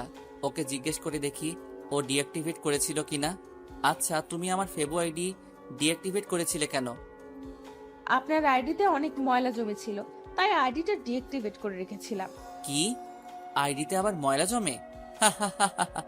মুগ্ধ নয়নে তামিমের দিকে তাকিয়ে ওর হাসিটা দেখে যাচ্ছে। কি হলো, এইভাবে তাকিয়ে আছো কেন? আপনার হাসিটা না খুব সুন্দর। বুঝেছি, এই মেয়ের মাথায় আবার ভূত চড়ে বসেছে। এখন একটু সিরিয়াস হয়ে কথা বলতে হবে। আমার আইডিটা ডিঅ্যাক্টিভেট করেছিলে কেন বলো? বললাম তো ময়লা জমেছিল তাই। আপনি আবার আইডি অ্যাক্টিভেট করেছেন নাকি? করে থাকলেও আবার আমি ডিঅ্যাক্টিভেট করে ফেলবো। আর হ্যাঁ, এই আইডি আর ইউজ করবেন না, নতুন একটা আইডি খুলবেন, ওকে? কেন এই আইডি ইউজ করবো না? আর নতুন আইডি বা কেন খুলবো? কেন, মেয়েদের সাথে লুতুপুতু করতে ভালো লাগে তাই না? ওই আইডিতে তো অনেক মেয়ে, ওরা আপনাকে এত মেসেজ দেয় কেন? আমি কি করে জানবো? আর তাছাড়া আমি তো কোনো মেয়ের সাথে তেমন কথাও বলি না। বলবেনও না। আর এই আইডিটা ভুলেও অ্যাক্টিভেট করবেন না, করলে আপনার খবর আছে। এই, তুমি আমার ছাত্রী হয়ে আমাকে হুমকি দিচ্ছ? হ্যাঁ, সেটাই মনে করেন, তবে আমার কথা অমান্য করলে এর শাস্তি অনেক ভয়ঙ্কর হবে। এ কেমন মেয়ে রে ভাই, ছাত্রী হয়ে স্যারকে হুমকি দেয়? গতকালের পড়া শিখেছো? হুম। বাহ, এই প্রথম তুমি কোনো পড়া শিখলে। Very good. আচ্ছা, আজকে কি পড়াবো বলো? এই চ্যাপ্টারের কয়েকটা প্রশ্ন বুঝতেছি না। ওকে দেখো, আমি বুঝিয়ে দিচ্ছি। ওকে কিছুক্ষণ বুঝিয়ে দিয়ে জিজ্ঞেস করলাম বুঝেছে কিনা। সেও সাথে সাথে হ্যাঁ বুঝেছি বলে দিল। অবাক হচ্ছি, আজ হঠাৎ জান্নাত সবকিছু একবারে বুঝে ফেলতেছে কিভাবে। তারপর জান্নাতকে আরো কিছুক্ষণ পড়িয়ে কালকের জন্য কিছু পড়া দিয়ে আজকের মতো ছুটি দিয়ে দিলাম। জান্নাতের বাসা থেকে বের হয়ে আসতেই যাব এমন সময় বাড়ির বাগান থেকে কে যেন আমায় ডাক দিল। চারপাশে তাকিয়ে দেখি রাসেল ভাই কি যেন করছেন আর আমায় ইশারায় ওনার কাছে ডাকছেন। আল্লাহ, উনি আমায় ডাকছেন কেন? গতকাল জান্নাত আমার নামে রাসেল ভাইকে কিছু বলেনি তো? কথাগুলো ভাবছি আর ভয়ে ভয়ে সামনের দিকে এগোচ্ছি। জি ভাইয়া, আমায় ডাকছেন? জান্নাতের পড়া কেমন চলছে? জি ভালোই। আর জান্নাত পড়ায় অনেক ভালো, একবার কিছু বুঝিয়ে দিলে সেটা সহজেই বুঝে ফেলে। একটু পাম দিচ্ছি আর কি। শুনেন স্যার, আমার বোনটাকে কখনো ধমকাবেন না। সে যাই করুক না কেন, ছোট থেকে মা হারিয়ে বড় হয়েছে আমার বোনটা। আজ পর্যন্ত কখনো ওর মায়ের অভাব বুঝতে দেয়নি। আশা করি আপনি এমন কিছু করবেন না যাতে আপনার প্রতি আমার... না না ভাইয়া, আপনি চিন্তা করবেন না, আমি কখনো জান্নাতকে ধমকাবো না। আপনি যেভাবে বলছেন আমি তাকে সেভাবেই পড়াই। কথাগুলো বলে উপরের দিকে তাকাতেই দেখি জান্নাত ওর বারান্দায় দাঁড়িয়ে আছে। আমি ওর দিকে তাকিয়েছি, এটা দেখে সে উপর থেকে আমায় একটা ফ্লাইং কিস করলো। কি মেরে ভাই, নিচে তার ভাই দাঁড়িয়ে আছে, অথচ সে এইসবে না তাকিয়ে ছিছি। স্যার, আপনি কিছু ভাবছেন? হ্যাঁ, না মানে কিছু না। আমি তাহলে বাসায় যাই। ওকে, যান। আর ওইখানে দাঁড়িয়ে না থেকে ওদের বাসা থেকে বেরিয়ে সোজা আমাদের বাসায় চলে আসলাম। রাতের খাবার খেয়ে শুয়ে আছি, এমন সময় ফোনে জান্নাতের কল আসলো। প্রথমবার রিং হতে হতে কেটে গেল, দ্বিতীয়বার ফোন আসলে ইচ্ছে করে কেটে দেই, কারণ এই মেয়ের সাথে কথা বলার কোনো ইচ্ছেই নেই আমার। এইভাবে কয়েকবার কল কেটে দেওয়ার পর কিছুক্ষণ পর জান্নাতের নাম্বার থেকে ফোনে একটা মেসেজ আসলো। মেসেজটা ছিল এরকম: শেষবারের মতো কল দিব, যদি না ধরেন তাহলে কাল ভার্সিটিতে আসার আগেই হসপিটালের বেডে শুতে হবে। জান্নাতের এরকম মেসেজ দেখে একটু ভয় পেলাম, যেমন মেয়ে বলা যায় না, সত্যি সত্যি কিছু করে ফেলতে পারে। আবার ওর নাম্বার থেকে কল আসলো, এবার সাথে সাথে রিসিভ করলাম। এখন কল ধরলেন কেন? কিসের জন্য কল দিয়েছো বলো? প্রেম করার জন্য গো। দেখো, ঢং করবা না, যা বলা তাড়াতাড়ি বলে ফেলো। আমি ঘুমাবো, কাল আবার ভার্সিটি আছে। আমি ঢং করি তাই না? ওকে যান, কিছু বললাম না, আপনি ঘুমান। তবে তার আগে আমায় একটা ইয়ে দেন। এসব ইয়েটিয়ে আমি বুঝি না, যা বলার ভালো করে বলো। ওকে, একটা পাপ্পি দেন। পারবো না, ফোন রাখো বলছি। রাগ দেখিয়ে লাভ হবে না, আপনি ভালো করেই জানেন আমার উপর রাগারাগি করেছেন। এটা ভাইয়া জানতে পারলে আপনার সাথে কি কি হতে পারে। সো কোনো কথা না বলে যেটা চেয়েছি সেটা দিয়ে দেন। রাগারাগির কারণটা যদি তোমার ভাইয়া জানতে পারে তাহলে উনি আমায় কিছু করবেন না। করবেন, অনেক কিছু করবেন, কারণ রাগারাগির বিষয়টা আমি অন্যভাবে নিয়ে যাব। মানে ভাইয়াকে একটু মিথ্যা বলবো আর কি। প্লিজ ফোনটা রাখো, আমি ঘুমাবো। যেটা চেয়েছি সেটা দিয়ে দেন, আমি ফোন রেখে দিব। এছাড়া আর কোনো লাভ হবে না। বুঝেছি, এই মেয়ে পিছু ছাড়বে না, তাই বাধ্য হয়ে কোনো রকমে ইনিয়ে বিনিয়ে ইয়েটা দিতে হলো আর কি।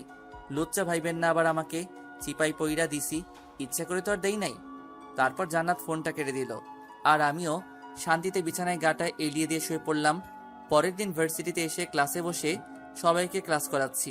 ভুল করে একবার জান্নাতের দিকে তাকাতেই সে আমায় চোখ টিপ মেরে মিটমিট করে হাসতে লাগলো। লজ্জায় আর ওর দিকে তাকালাম না। ক্লাসটা করিয়ে অন্য আরেকটা ক্লাসে চলে এলাম। একে একে সব ক্লাস করিয়ে ভার্সিটিও ছুটি হয়ে গেল। বাসায় যাওয়ার জন্য ভার্সিটি থেকে বের হতেই কোথা থেকে জানি নীলা ম্যাডাম একটা রিক্সা নিয়ে আমার সামনে এসে দাঁড়ালেন। বাসায় যাচ্ছেন মনে হয়, আসেন আমার সাথে, আপনাকে আপনার বাসায় নামিয়ে দিয়ে যাই। না থাক, আমি হেঁটে যেতে পারবো, আপনি চলে যান। তা বললে তো হবে না। আমি আপনাকে একা রেখে চলে যাব কিভাবে? আসেন আমার সাথে বলছি। বলেই আমার হাত ধরে টেনে রিক্সায় উঠিয়ে নিলেন। কিছু বলতে গিয়েও পারলাম না, যদি উনি আবার মাইন্ড করেন। এদিকে উনি বারবার আমার দিকে হেলে দুলে পড়ছেন, আর আমি ততই চেপে বসার চেষ্টা করছি। কিছুক্ষণ পর, চাচা রিক্সা থামান। কেন, কি হয়েছে? আমার বাসার সামনেই, একটু হাঁটলে পৌঁছে যাব, আপনি চলে যান। আর চাচা এই নিন রিক্সা ভাড়া। আরে ভাড়া দিতে হবে না, আমি দিয়ে দেব। না, আপনি মেয়ে মানুষ হয়ে একজন পুরুষের ভাড়া দিবেন, এটা কেমন দেখায়? একটা মুচকি হাসি দিয়ে চলে গেলেন। আমিও আর দাঁড়িয়ে না থেকে সোজা বাসায় চলে আসলাম। বাসায় এসে হাত মুখ ধুয়ে দুপুরের খাবার খেয়ে নিলাম। সন্ধ্যাবেলা জান্নাতকে পড়ানোর জন্য ওর বাসায় চলে এলাম। জান্নাতের রুমের দরজা খুলে ভিতরে ঢুকে দেখি জান্নাত রুমে নেই, হয়তো ওয়াশরুমে আছে। এটা ভেবে আমি রুমের ভিতরে ঢুকে পড়লাম। সাথে সাথে রুমের দরজা ঠাস করে বন্ধ হয়ে গেল। পিছনে তাকাতেই কে যেন আমার হাত টেনে ধরে দরজার সাথে চেপে ধরলো। সে আর কেউ না, জান্নাত। এই কি করছো? ছাড়ো আমায়। কেন এখন ছাড়বো কেন? অন্যদের সাথে তো ভালোই ঘেঁষাঘেঁষি করতে পারেন। মানে আমি আবার কি করলাম? এখন সাধু সাজা হচ্ছে তাই না? আরে কি আবল তাবল বকছো? আমি করেছিটা কি সেটা তো বলবা নাকি? কেন, গতকাল যে নীলা ম্যাডামের সাথে এক রিকশায় বাসায় গেলেন মনে নেই? খুব মজা হয়েছিল গতকাল, তাই না? এই রে, জান্নাত এসব জানলো কি করে? তাহলে কি নীলা ম্যাডামের রিক্সায় ওঠার সময় জান্নাত আমাকে দেখে ফেলেছিল? না মানে আসলে আমি তো... হ্যাঁ, এখন এটাই তো বলবেন যে আমি ইচ্ছে করে রিকশায় উঠিনি, উনি জোর করে আমায় তুলেছেন, তাই তো? তার মানে তুমি সব দেখেছো, আর আমার কি দোষ বলো? উনি তো আমায়... চুপ করেন, লজ্জা করে না নিজের বয়সে বড় মেয়েদের সাথে লুতুপুতু করতে? তুমি কিন্তু বেশি করে ফেলছো। ছাত্রী হয়ে স্যারকে ধমক দিচ্ছ, আর আমি ওনার সাথে লুতুপুতু কেন করব? হ্যাঁ, 100 বার ধমক দিব, কি করবেন আপনি? হ্যাঁ, আর আপনাকে আমার ভালো করে চেনা আছে। শোনেন, আগেও একবার মাফ করেছি, বাট এখন কোনো মাফ নেই। আমার কথা যেহেতু অমান্য করেছেন, তাহলে এর শাস্তি আপনাকে পেতেই হবে। এই আমি তোমার এমন কি ক্ষতি করেছি সব সময় আমার পিছনে পড়ে থাকো? আমি কি ওনার সাথে ইচ্ছাকৃতভাবে কখনো কথা বলতেছি বলো? এত কিছুর উত্তর আমি দিতে পারবো না। এখন আপনাকে আমার কথা অমান্য করার জন্য শাস্তি পেতে হবে। কি শাস্তি? বেশি কিছু না, শুধু আমায় একবার জড়িয়ে ধরবেন আর 5 মিনিট লিপ কিস করবেন। কি পাগল নাকি তুমি? হ্যাঁ, স্যারকে এইসব কিভাবে? ছি ছি, আমার বলতেও লজ্জা করছে।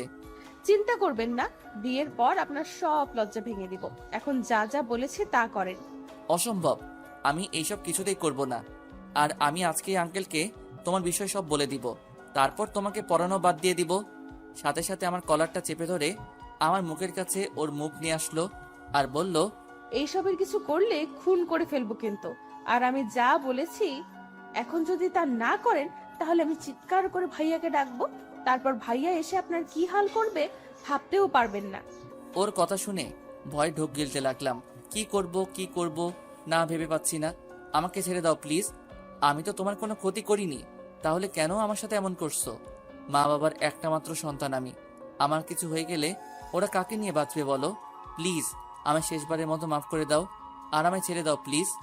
ছেড়ে দিলে তো হবে না সোনা, অপরাধ যেহেতু করেছো এর শাস্তি তো পেতেই হবে, তাই না? আমাদের মধ্যে শুধু স্যার ছাত্রীর সম্পর্ক, এছাড়া কিছু না। আমাদের মধ্যে ওইসব হবে না, এটা ঠিক না। কেন বুঝতেছো না তুমি? আমি এত কিছু বুঝতে চাই না, আপনি আমার দেওয়া শাস্তিটা পূরণ করবেন কি না বলেন। আর তুমি কেন বুঝতে পারছো না? ওই, তুই কিস করবি নাকি আমি কিছু করব? করবো না, যা করার করো। ওকে। বলে আমার শার্টের কলার চেপে ধরে আমার ঠোঁটের সাথে তার ঠোঁট এক করে দিল। নিজেকে ছাড়ানোর অনেক চেষ্টা করছি, কিন্তু ওর শক্তির সাথে আমি কিছুতেই পেরে উঠতে পারছি না। এদিকে আমার ঠোঁটের উপর অত্যাচারটা আরো বেড়ে গেল। আমার ঠোঁটগুলোতে জান্নাত বারবার কামড় দিচ্ছে। যত নড়চড়া করছি ততই জোরে কামড় মারছে। কিছুক্ষণ পর জান্নাত আমার ডান হাতটা নিয়ে ওর কোমরে চেপে ধরলো। সাথে সাথে আমি নিজের হাতটা ছাড়িয়ে নিলাম আর জান্নাতকে জোরে একটা ধাক্কা মেরে দূরে ফেলে দিলাম। ধাক্কার তাল সামলাতে না পেরে জান্নাত মেঝেতে পড়ে গেল আর ব্যথার চোটে আহ বলে চিৎকার দিয়ে উঠল। কিছুক্ষণ পরেই কারো জুতার আওয়াজ শুনে বুঝতে পারলাম কেউ একজন উপরে আসছে। এর কয়েক সেকেন্ড পর কে যেন রুমের বাহির থেকে দরজায় টুকা দিল আর বলল, বোন, কি হয়েছে? তোর চিৎকার দিলি কেন? কণ্ঠটা শুনে বুঝতে পারলাম এটা রাসেল ভাই ছাড়া আর কেউ না। এখন জান্নাত যদি উনাকে বলে দেয় যে আমি ওকে ধাক্কা মেরে ফেলেছি, বলুক, তাহলে আমিও বলবো। না, এসব বললে তো উল্টা উনি আমাকে সন্দেহ করবেন। চেহারায় ভয়ের চাপ নিয়ে জান্নাতের দিকে তাকাতেই দেখি সে এখনো মেঝেতে পড়ে আছে। উঠার চেষ্টা করছে কিন্তু উঠতে পারছে না। হয়তো জোরে ধাক্কা দেওয়ায় ব্যথা পেয়েছে অনেক। কি হলো বোন, দরজা খুলছিস না কেন? এই তুমি ঠিক আছো তো? আসলে সরি, আমি এত জোরে ধাক্কা মারতে চাইনি। প্লিজ উঠে পড়ো এখন আর দরজা খুলে দাও, রাসেল ভাই ডাকছে। কিভাবে উঠবো? আমার কোমর তো ভেঙেই দিলেন ধাক্কা মেরে। এখন কিছুতেই দাঁড়াতে পারছি না, কোমরে প্রচুর ব্যথা করছে। তখন তুমি ওইসব না করলে তো আর আমি ধাক্কা মারতাম না। এখন একটু কষ্ট করে উঠে পড়ো প্লিজ। আমি পারবো না, কোমরে ভীষণ ব্যথা করছে। আর আপনি কেমন মানুষ, হ্যাঁ? দিনে তুলতে পারেন না আমায়? ওর কথা কি করব ভেবে পাচ্ছি না। এদিকে বাহির থেকে রাসেল ভাই জান্নাতকে ডেকে যাচ্ছে আর এই মেয়ে কিছুতেই উঠতে পারছে না। আর উপায় না পেয়ে জান্নাতের হাত টেনে ধরে ওকে উঠাতে লাগলাম। এই কি করছো? ছাড়ো বলছি। ছাড়ার জন্য তো ধরিনি বাবু। দেখো বাহিরে তোমার ভাইয়া দাঁড়িয়ে আছে, দরজা খুলে দাও, না হলে উনি কি না কি ভাববে বলো। বাবু, আমার কিছু যায় আসে না। বোন, দরজা খোল, না হলে কিন্তু আমি দরজা ভেঙে ফেলবো। ভাইয়া, আমার কিচ্ছু হয়নি, আমি ঠিক আছি। আমাকে জড়িয়ে ধরা অবস্থাতেই বলল, তাহলে একটু আগে চিৎকার করলি কেন? আসলে টেবিলের নিচে একটা তেলাপোকা দেখে ভয় পেয়ে গেছিলাম, তাই ভয়ে চিৎকার দিয়েছিলাম। কিন্তু স্যার তেলাপোকাটাকে মেরে ফেলেছেন। তোমার আর টেনশন করতে হবে না, তুমি যাও। আচ্ছা, যা, ঠিক আছে, তুই এখন পড়, আমি তাহলে গেলাম। জান্নাত ছাড়ো প্লিজ, আমার শ্বশুরই লাগছে। কেন, নীলা ম্যাডামের সাথে ঘেঁষাঘেঁষি করার সময় সুরসুরি লাগে না? আমি ধরলেই সুরসুরি লাগে? আমি ধরলেই খারাপ লাগে? আর উনি ধরলে ভালো লাগে, তাই না? দেখো আমি উনার সাথে। চুপ করে দাঁড়িয়ে থাকুন আর আমায় জড়িয়ে ধরুন। এমনিতেই ঠিকমতো কিস করতে দেননি, এখন বেশি কথা বললে এমন জায়গায় মরবো যে জীবনেও বাবা ডাক শুনতে পারবেন না। ওর কথায় ভয় পেয়ে আর কোনো কথা বললাম না। সত্যি মেরে দিতে পারে যেভাবে রেগে। ওর কথায় ভয় পেয়ে আর কোনো কথা বললাম না। সত্যি মেরে দিতে পারে যেভাবে রেগে আছে। কিছুক্ষণ পর আমরা কবে বিয়ে করব? মাথা উপরে তুলে আমার দিকে তাকিয়ে ওর কথা শুনে একটু কাশতে লাগলাম। মেয়ে বলে কি মাথা পুড়ে গেছে মনে হয়। কি হলো, চুপ করে আছো কেন, বলো। আমায় ছাড়ো, আমার একটু কাজ আছে, যেতে হবে। হুম, আর একটু থাকি না। আজকের পড়াগুলো রাতে আরেকবার দেখবা, কাল এসে ওইগুলা পড়া নিব। আজ তাহলে আমি আসি। জান্নাতকে ছাড়িয়ে কথাগুলো বলে চলে আসতে যাব, এমন সময় পিছন থেকে জান্নাত আমায় দাঁড়াতে বলল। আবার কি? কাল ভার্সিটি শেষে আমার জন্য একটু ওয়েট করিয়েন, আপনাকে নিয়ে একটা জায়গায় যাব। পারবো না, আর এমনিতেও কাল আমার একটা জরুরি কাজ আছে, সেটা শেষ করতে হবে। না গেলে আমি ভাইয়াকে বলে আপনাকে আমার সাথে নিয়ে যাব, সমস্যা নেই। কিছু না বলে দরজা খুলে ওর রুম থেকে বেরিয়ে আসলাম। নিচে এসে দেখি রাসেল ভাই বাগানে বসে আছেন। আমাকে দেখে কিছুক্ষণ আমার দিকে তাকিয়ে থেকে আমায় ডাক দিলেন। ভয়ে হার্টবিট বাড়তে শুরু করলো। উনি আমায় ডাকছেন কেন? ধীরে ধীরে ওনার সামনে গিয়ে দাঁড়ালাম। জি ভাইয়া, বলেন। আপনার ঠোঁটে রক্ত কেন স্যার? কোথায় রক্ত? বলে ঠোঁটে হাত দিয়ে দেখি আঙ্গুলে একটু রক্ত লেগে গেছে। ও, তার মানে জান্নাত তখন কামড়িয়ে রক্ত বের করে ফেলেছে। ও, এটা আসলে নিচে নামার সময় দেয়ালের সাথে ঠোঁট লেগে হয়তো কেটে গেছে। কিন্তু দেখে তো মনে হচ্ছে কেউ কামড় মেরেছে। এই রে, এখন কি বলবো ভাবতেছি। এমন সময় উপরের দিকে তাকাতেই দেখি জান্নাত ও রুমের বারান্দায় দাঁড়িয়ে আমার দিকে দুষ্টু হাসি হাসছে। ওর হাসি দেখে গা জ্বলা শুরু করেছে। ওর জন্যই এখন রাসেল ভাইয়ের কাছে আমায় ধরা পড়তে হয়েছে। কি হলো স্যার, কিছু ভাবছেন নাকি? না, কিছু না। তাড়াহুড়ো করে সিঁড়ি বেয়ে নামতে গিয়ে দেয়ালের সাথে ঠোঁট লেগে যায় আর হালকা দাঁতও লেগে গেছিল, তাই হয়তো এমন হয়েছে। ও আচ্ছা। জি আচ্ছা, তাহলে আমি আজ আসি। তারপর ওদের বাসা থেকে বের হয়ে সোজা বাসায় চলে আসলাম। বাসায় ঢোকার সময় হাত দিয়ে মুখটা ঢেকে রুমে চলে এলাম, না হলে ঠোঁটের বিষয়টা আম্মুর চোখে পড়লে বাঁচা যাবে না। রুমে এসে আয়নার দিকে তাকিয়ে ঠোঁটগুলো দেখে খুব রাগ হতে লাগলো জান্নাতের উপর। কামড়িয়ে একদম ঠোঁটের অবস্থা কাহিল করে ফেলছে। রাতের বেলা খাবারের আগে ঠোঁটগুলো ড্রেসিং করে খাবার খেতে গেলাম। চুপচাপ খেয়ে দিয়ে আবার রুমে চলে এলাম। রুমে এসে ফেবো আইডিটা অ্যাক্টিভেট করে কিছুক্ষণ নিউজ ফিড ঘোরাঘুরি করে মোবাইলটা রেখে ঘুমিয়ে পড়লাম। পরের দিন সকালবেলা ঘুম থেকে উঠে ফ্রেশ হয়ে হালকা নাস্তা করে ভার্সিটিতে চলে এলাম। ক্লাসে জান্নাত আজ তেমন দুষ্টুমি করেনি, এতে ক্লাস করাতে ভালোই লাগলো। এইভাবে একে একে প্রত্যেকটা ক্লাস করিয়ে শেষ হলে ভার্সিটি ছুটি হয়ে গেল। ভার্সিটি গেট দিয়ে বের হতে যাব, এমন সময় পিছন থেকে যেন বলল, স্যার একটু দাঁড়ান। পিছনে ফিরে দেখি সে আর কেউ না, জান্নাত। কখন থেকে ডাকছি, শুনতে পান না? কেন ডাকছো? বলেছিলাম না আপনাকে নিয়ে এক জায়গায় যাব, চলেন যাওয়া যাক। আমিও গতকাল বলে দিয়েছিলাম যে আমি পারবো না, আমার একটা জরুরি কাজ আছে। ওকে দাঁড়ান, ভাইয়াকে ফোন করে আসতে বলি, উনি এসে আপনাকে যাওয়ার জন্য রাজি করাবে। প্লিজ একটু বোঝার চেষ্টা করো। আপনি আমার সাথে যাবেন নাকি আমি ভাইয়াকে ফোন করে আসতে বলবো? ওকে চলো, তবে আমি বেশিক্ষণ তোমার সাথে থাকতে পারবো না। দেখা যাবে। বলে একটা রিক্সা ডেকে নিজে উঠে আমাকে উঠতে বলল। আমি তোমার সাথে এক রিক্সায় যেতে পারবো না। উঠবেন নাকি ভাইয়াকে? আরে উঠছি তো, খালি ভাইয়া ভাইয়া করো কেন? এই শপিং মলে চলেন তো। শপিং মলে কেন? একটু পরেই বুঝতে পারবেন, এখন চুপ করে বসে থাকেন।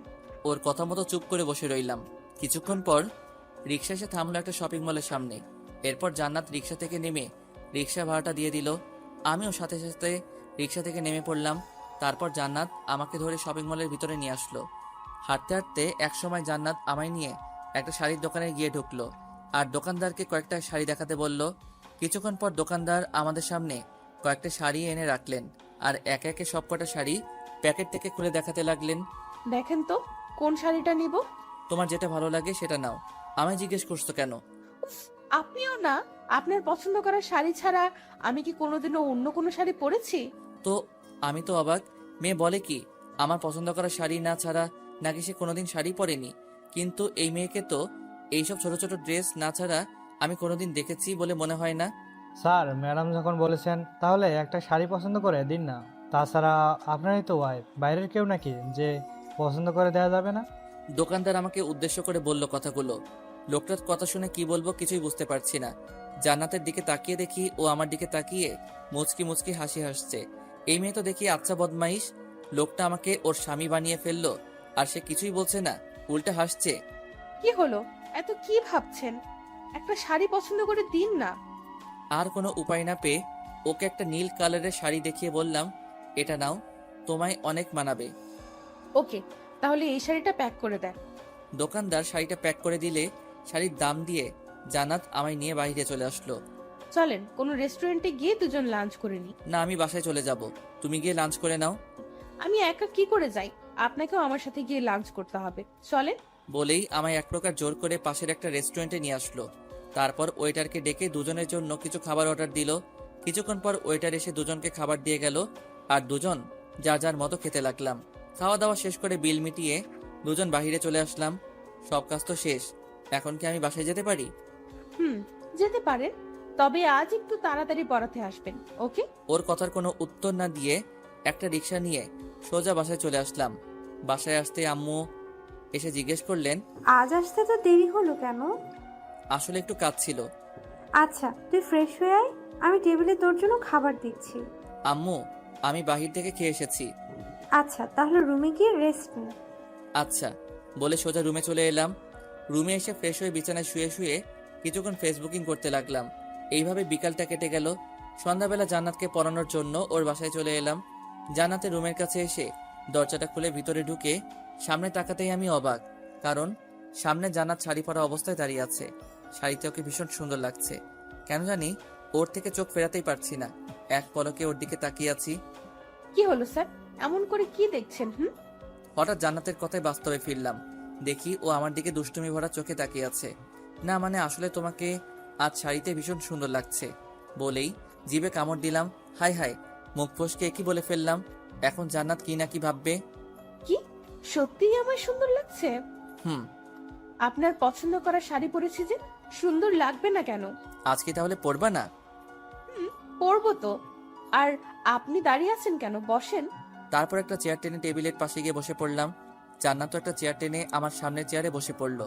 তা আজ হঠাৎ শাড়ি পরলে যে, কোথাও যাওয়া নাকি? না, এমনিতেই পরেছি। ও আচ্ছা, তা গতকালের পড়া শিখা হয়েছে? হুম। ওকে, তাহলে আজকে নতুন কিছু পড়াই? একদিন না পড়লে কি মানে? মানে আজকে পড়বো না। পড়বা না যখন তাহলে আগে বললেই তো হতো, আমি আর আসতাম না। ওকে, তাহলে আমি চলে যাই। না, আপনি কোথাও যেতে পারবেন না। তাহলে কি করব? বসা থেকে উঠে এসেই আমার কোলে বসে পড়লো আর বলল, কেন? আমার সাথে আজ গল্প করবেন? এটা কেমন অসভ্যতা? গল্প করবে যখন তাহলে আমার কোলে বসেছো কেন? কেন, আর কোথাও বসার জায়গা আছে নাকি? কেন, বসার জন্য চেয়ার নেই? চেয়ারে গিয়ে বসো আর আমার কোল থেকে নামো। নামবো না। কি করবেন আপনি? দেখো, তুমি কিন্তু বেশি বাড়াবাড়ি করে ফেলছো। কোথায় বাড়াবাড়ি করলাম? কোল থেকে নামো বলছি।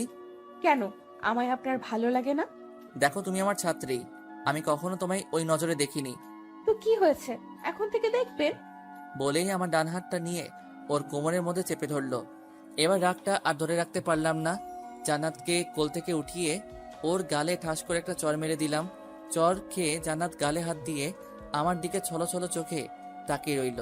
হয়তো আমার থেকে সে এটা আশা করেনি, কিন্তু ওর কাজকর্মের জন্য এটা ওর প্রাপ্যই ছিল। আপনি আমায় মারলেন? মেরেছি, বেশ করেছি। অনেকদিন ধরেই তোমার এইসব পাগলামিগুলো সহ্য করে এসেছি, কিন্তু আর না। একটা কথা মাথায় ঢুকিয়ে নাও, তুমি যাই করো না কেন, তোমায় আমি ভালোবাসতে পারবো না, কারণ তুমি আমার ছাত্রী। এর বেশি কিছু হওয়ার চেষ্টাও করবা না। কথাগুলো বলেই জান্নাতের রুম থেকে বেরিয়ে আসলাম। সিঁড়ি বেয়ে নিচে নামতেই দেখি আঙ্কেল সোফায় বসে আছেন। আমাকে নিচে নামতে দেখে জিজ্ঞেস করলেন, কি হলো বাবা, আজ এত তাড়াতাড়ি চলে যাচ্ছ যে? জান্নাতকে পড়াবা না? আসলে আঙ্কেল, আমার শরীরটা আজ বেশি ভালো না, তাই বাসায় চলে যাচ্ছি। শরীর খারাপ থাকলে পড়াতে আসলে কেন? ফোন করে বলে দিতেই পারতে যে আজ পড়াতে আসবে না। না মানে, এদিক দিয়ে যাচ্ছিলাম তাই ভাবলাম আর ফোন করার কি দরকার, বাসায় এসেই বলে যাই। আচ্ছা, তাহলে তুমি বাসায় যাও আর গিয়ে রেস্ট নাও। আচ্ছা, তাহলে আমি আজ আসি। তারপর জান্নাতের বাসা থেকে বের হয়ে সোজা আমাদের বাসায় চলে আসলাম। রুমে এসে বিছানায় বসে ভাবছি, জান্নাতকে চর মেরে কি ঠিক করলাম?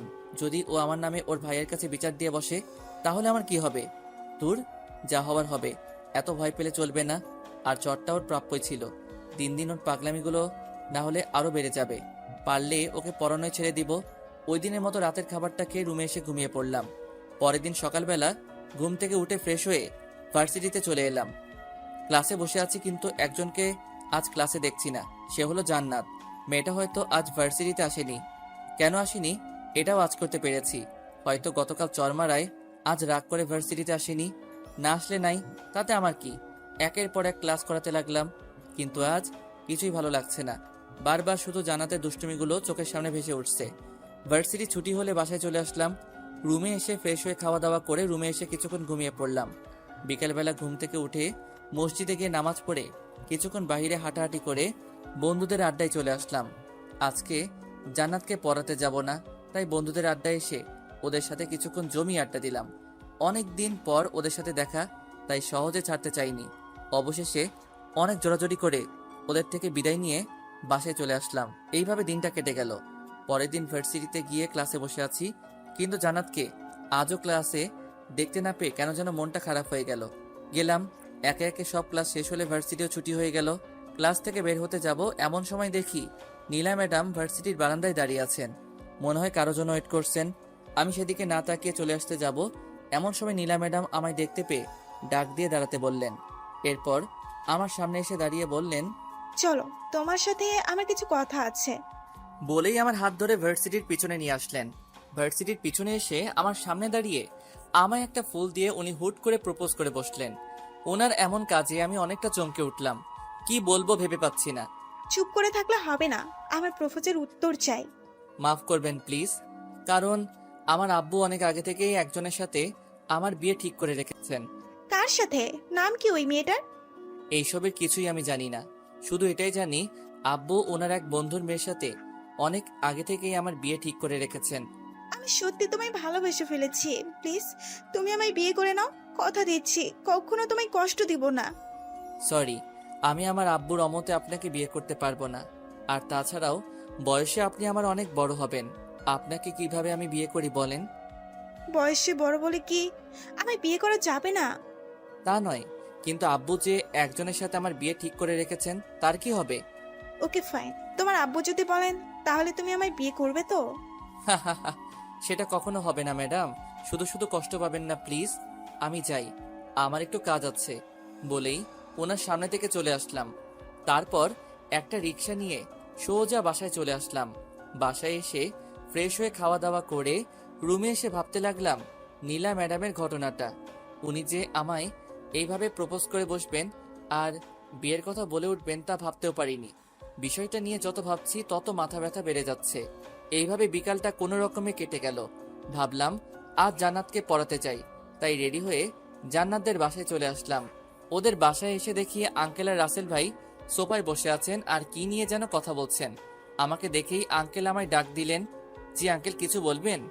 বাবা কি আর বলবো, আমার মেয়েটা যে কি হয়েছে ভেবেই পাচ্ছি না। যে মেয়ে সবসময় হাসি খুশি থাকতো আর দুষ্টুমি করে ঘর মাতিয়ে রাখতো, সে আজ নীরব প্রকৃতি হলো কি করে, এটা নিয়ে খুব চিন্তায় আছি। মানে কিছু বুঝলাম না আঙ্কেল। এই কয়েকদিন ধরে জান্নাত সবসময় ঘরের দরজা লাগিয়ে বসে থাকে। খাবারের সময় ডাক দিলে খাবার খায় না, কারোর সাথে তেমন কথা বলে না। সেই গতকাল রাতে হালকা কিছু খাবার খেয়েছে আর আজকে সারাদিন ধরে কিছুই খায়নি। ওর হঠাৎ এমন পরিবর্তন হওয়ার কারণ কি আমি ঠিক বুঝে উঠতে পারছি না। আব্বু, নিশ্চয়ই জান্নাতের সাথে কেউ খারাপ বিহেভ করেছে, না হলে ওকে কোনোভাবে কষ্ট দিয়েছে। একবার শুধু ওই শালাকে পাই, একেবারে মাটিতে গেড়ে ফেলবো। ওনার কথায় হালকা ভয় পেলেও তৎক্ষণাৎ নিজেকে সামলে নিয়ে বললাম, আপনি চিন্তা করবেন না আঙ্কেল, আমি দেখছি ওর কি হয়েছে। আর কিছুক্ষণ পর কাউকে দিয়ে ওর রুমে খাবার পাঠিয়ে দিয়েন, আমি ওকে খাওয়ানোর ব্যবস্থা করছি। কথাগুলো বলে সোজা জান্নাতের রুমের কাছে চলে এলাম। এসে দেখি ভিতর থেকে রুমের দরজা লাগানো, তাই দরজায় একটা টুকা দিলাম। কোনো রেসপন্স না পেয়ে আবার জোরে একটা টুকা দিলাম। কতবার বলবো আমি খাবো না, তারপরও কেন বারবার এসে বিরক্ত করছো? জান্নাত দরজা খুলো, আমি তোমার স্যার। কেন এসেছেন আপনি? চলে যান এখান থেকে। ওকে চলে যাব, তার আগে একবার দরজা খুলো, তোমার সাথে আমার কিছু কথা আছে। খুলবো না, আর আপনার সাথে আমি কোনো কথা বলতে চাই না। প্লিজ চলে যান এখান থেকে। ওকে, তাহলে আমি গেলাম নীলা ম্যাডামের কাছে। জানো, উনি আজ আমায় ভার্সিটিতে প্রপোজ করেছেন। ভাবছি ওনার প্রপোজালটা অ্যাকসেপ্ট করে নিব। কথাগুলো বলে জান্নাতের রুমের সামনে দাঁড়িয়ে রইলাম। কিছুক্ষণ পর জান্নাত দরজা খুলে দেখলো আমি ওর সামনেই দাঁড়িয়ে আছি। কিছু না বলে বিছানায় গিয়ে শুয়ে পড়লো। আমিও ভিতরে ঢুকে ওর বিছানার পাশে একটা চেয়ার টেনে বসে পড়লাম। সরি, আসলে ওই দিন তোমায় ইচ্ছা করে চড় মারতে চাইনি, রাগের মাথায় চড়টা মেরে ফেলেছিলাম। এখনো রেগে আছো আমার উপর? আচ্ছা, এই দেখো আমি কান ধরলাম, আর কখনো তোমায় মারবো না, প্রমিস। আরে বাবা, সরি বললাম তো। আর তুমি নাকি সকাল থেকে কিছুই খাও নাই, এটা কি সত্যি? কেন খাও নাই? আমার ইচ্ছা, আমি খাবো না, তাতে আপনার কি? ঠিকই তো, তুমি না খেলে আমার কি। ওকে, তাহলে আমি আর থেকে কি করব, চলে যাই নাকি? শোয়া থেকে উঠে আমার দিকে তাকালো আর বলল, আমায় কষ্ট দিতে আপনার ভালো লাগে তাই না? ওর চেহারা দেখে যেন ওকে চিনতেই পারছি না। এই 2 দিনে মেয়েটা এত শুকিয়ে গেছে, কি আর বলবো। আর চোখের নিচে হালকা কালিও জমে গেছে, আর চোখ দুটো লাল হয়ে আছে। মনে হয় এই 2টা দিন শুধু এক নাগাড়ে কেঁদেই পার করেছে। এই কি, তোমার চেহারার এই অবস্থা কেন? 2 দিনে কতটা শুকিয়ে গেছো, আর ঠিক মতো খাওয়া দাওয়া করো না কেন? হ্যাঁ, কিছু বলতে যাবে এমন সময় একটা মহিলা এসে টেবিলে খাবার রেখে গেল, আর যাওয়ার সময় বলে গেল, মামনি খাবারটা খেয়ে নিও। যাও এখন হাত মুখ ধুয়ে এসে খাবার খেয়ে নাও। খাবো না। দেখো, পাগলামি করো না প্লিজ, খেয়ে নাও। বললাম তো খাবো না। বুঝেছি, এখন আমায় কি করতে হবে। বসা থেকে উঠে ওয়াশরুমে গিয়ে হাতটা ধুয়ে আবার ওর পাশে এসে বসে পড়লাম, আর প্লেট থেকে এক লোকমা খাবার নিয়ে ওর মুখের সামনে ধরে বললাম, হা করো, আমি তোমায় খাইয়ে দিচ্ছি। আমার খিদে নেই। চুপ, আর একটা কথা বলবা না। খেতে বলছি না, হা করো। ধমক শুনে ভয়ে ভয়ে হা করে ফেললো। আমিও ওকে এই সুযোগে খাবার খাইতে দিতে লাগলাম। একদম বাচ্চাদের মতো মুখ ফুলিয়ে খাচ্ছে, দেখে মনেই হবে না যে এই মেয়ে ভার্সিটিতে পড়ে। ওকে খাওয়ানো শেষ করে হাত ধুয়ে এসে ওকে জিজ্ঞেস করলাম, আজ কি পড়বা? বুঝেছি হয়তো পড়বে না। আচ্ছা তাহলে আমি যাই। আর হ্যাঁ, কাল কিন্তু ভার্সিটিতে যাবা। 2 দিন ধরে তো যাওয়া হচ্ছে না। নীলা ম্যাডাম কি সত্যি আপনাকে প্রপোজ করেছে? আরে না, তখন দরজা খোলার জন্য কথাটা বলেছিলাম। ও আচ্ছা তাহলে আমি যাই, আর কাল ভার্সিটিতে আসবা কিন্তু। বলেই ওর রুম থেকে বেরিয়ে আসলাম। নিচে আসতেই আঙ্কেল আমায় দেখে বললেন, জান্নাত খাবার খেয়েছে? জি আঙ্কেল, খেয়েছে। আর আজ না কেউ পড়বে না, তাই বাসায় চলে যাচ্ছি। যাক, মেয়েটা খাবার খেয়েছে তাহলে। আচ্ছা বাবা, তুমি যাও, আর কালকে পড়াতে আসবে কিন্তু। আচ্ছা আঙ্কেল। তারপর জান্নাতের বাসা থেকে বের হয়ে আমাদের বাসায় চলে এলাম। বাসায় এসে নিজের রুমে যাওয়ার সময় ড্রয়িং রুমে চোখ পড়তে কিছুটা অবাক হলাম, কারণ ড্রয়িং রুমে নীলা ম্যাডাম বসে আছেন আর ওনার সাথে একজন ভদ্রলোক আর মহিলাও আছেন, হয়তো ওনার মা বাবা হবে। ওদের সাথে আব্বু বসে আছেন আর কি যেন কথা বলছেন। আমি ড্রয়িং রুমে ঢুকতেই নীলা ম্যাডাম আর ওনার সাথে আসা মহিলা আর লোকটা উঠে চলে যেতে লাগলেন। যাওয়ার সময় নীলা ম্যাডাম আমার দিকে তাকিয়ে মন মরা একটা হাসি দিয়ে চলে গেলেন। কিছু বুঝতে না পেরে আমি আব্বুর দিকে প্রশ্নবোধক দৃষ্টিতে তাকিয়ে জিজ্ঞেস করলাম, ওরা এইখানে কেন এসেছিল? মেয়েটা নাকি তোমায় ভালোবাসে, তাই ওর মা বাবাকে সাথে নিয়ে এসেছি তোমার সাথে ওর বিয়ে দেওয়ার জন্য। তুমি ওদের কি বলেছো? তুমি তো জানোই যে আমি আমার এক বন্ধুর মেয়ের সাথে অনেক আগে থেকেই তোমার বিয়ে ঠিক করে রেখেছি। ওদেরকে বুঝিয়ে বলেছি বিষয়টা, ওরাও বুঝে গেছে, তাই আর কোনো কথা বলিনি। তা তোমার এই বন্ধুটাকে? আব্বু, কখনো তো দেখলাম না ওনাকে। সময় হলে দেখতে পারবা, এখন তোমার রুমে যাও। আর কিছু না বলে সোজা নিজের রুমে চলে এলাম।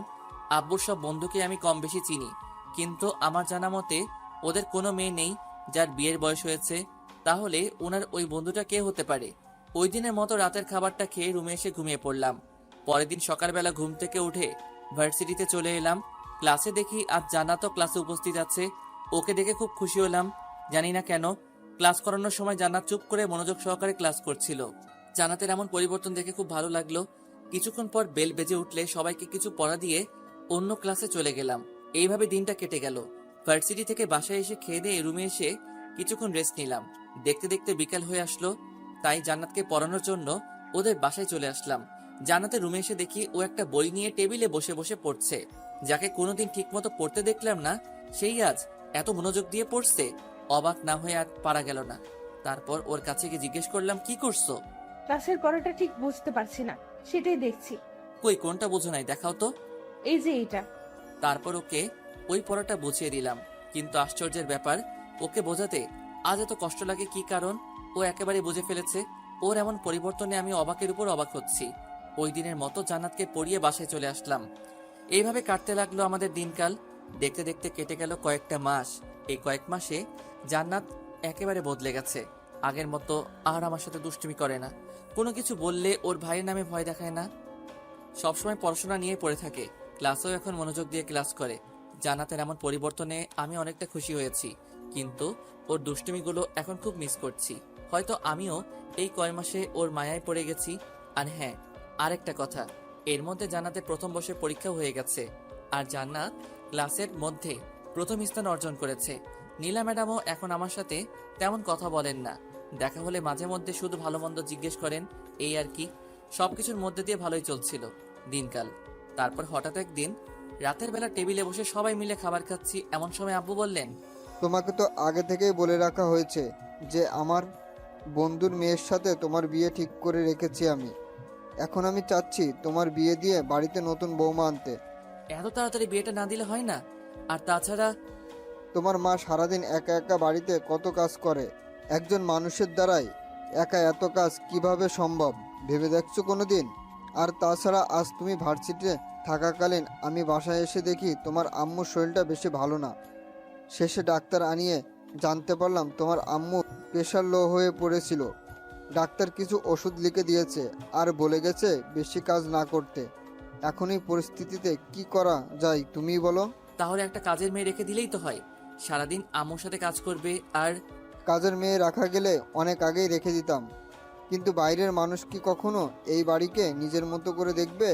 তাই আমি চাচ্ছি তোমার বিয়ে দিয়ে বাড়িতে নতুন বৌমা আনতে, তাহলে তোমার আম্মুর কাজের কষ্টটা একটু কম হবে। কিন্তু কোনো কিন্তু টিন্তু শুনতে চাচ্ছি না। আমি যার সাথে তোমার বিয়ে ঠিক করে রেখেছি তাকে তোমার বিয়ে করতে হবে। অন্য কাউকে বিয়ে করার কথা বললে আমরা তাকে মেনে নিব না। কিন্তু যার সাথে আমার বিয়ে হবে সে কে?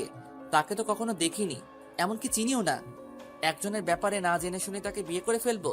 মেয়ে অনেক ভালো আর ভদ্র, আমার তাকে দেখা আছে, তোমাকে আর আলাদা করে দেখতে হবে না। তারপরে যদি তুমি কিন্তু আমার মুখের উপর কথা বলা শুরু করে দিয়েছো। সরি। আর মেয়েটা ছোট থেকে মা হারা, তাই আমরা চাচ্ছি তোমার সাথে ওকে বিয়ে দিয়ে একেবারে আমাদের কাছে রেখে দিই। ওকে, তোমার যেটা ভালো মনে হয়। এখন খাও, আর কিছুদিনের মধ্যেই তোমাদের বিয়ের কাজ শেষ করে ফেলবো। আর কিছু না বলে খাওয়া শেষ করে নিজের রুমে চলে আসলাম। সত্যি বলতে এই কয়দিনে জান্নাতের প্রতি আমিও একটু দুর্বল হয়ে পড়েছি, তাই বিয়ের কথা বলায় তখন আব্বুর কথায় রাজি হতে পারিনি। কিন্তু জান্নাত তো আমার ছাত্রী, ওর সাথে আমার কিভাবে? না, এইসব আর ভেবে লাভ নেই, যা হবার হবে। পরের দিন সকালবেলা ঘুম থেকে উঠে ফ্রেশ হয়ে নাস্তা করে নিলাম, তারপর রেডি হয়ে ভার্সিটিতে চলে এলাম। জান্নাতকে আজ ভীষণ খুশি খুশি লাগছে, জানি না কেন। এমনকি মেয়েটা ক্লাসেও সারাক্ষণ খুশি খুশি ভাব নিয়েছিল।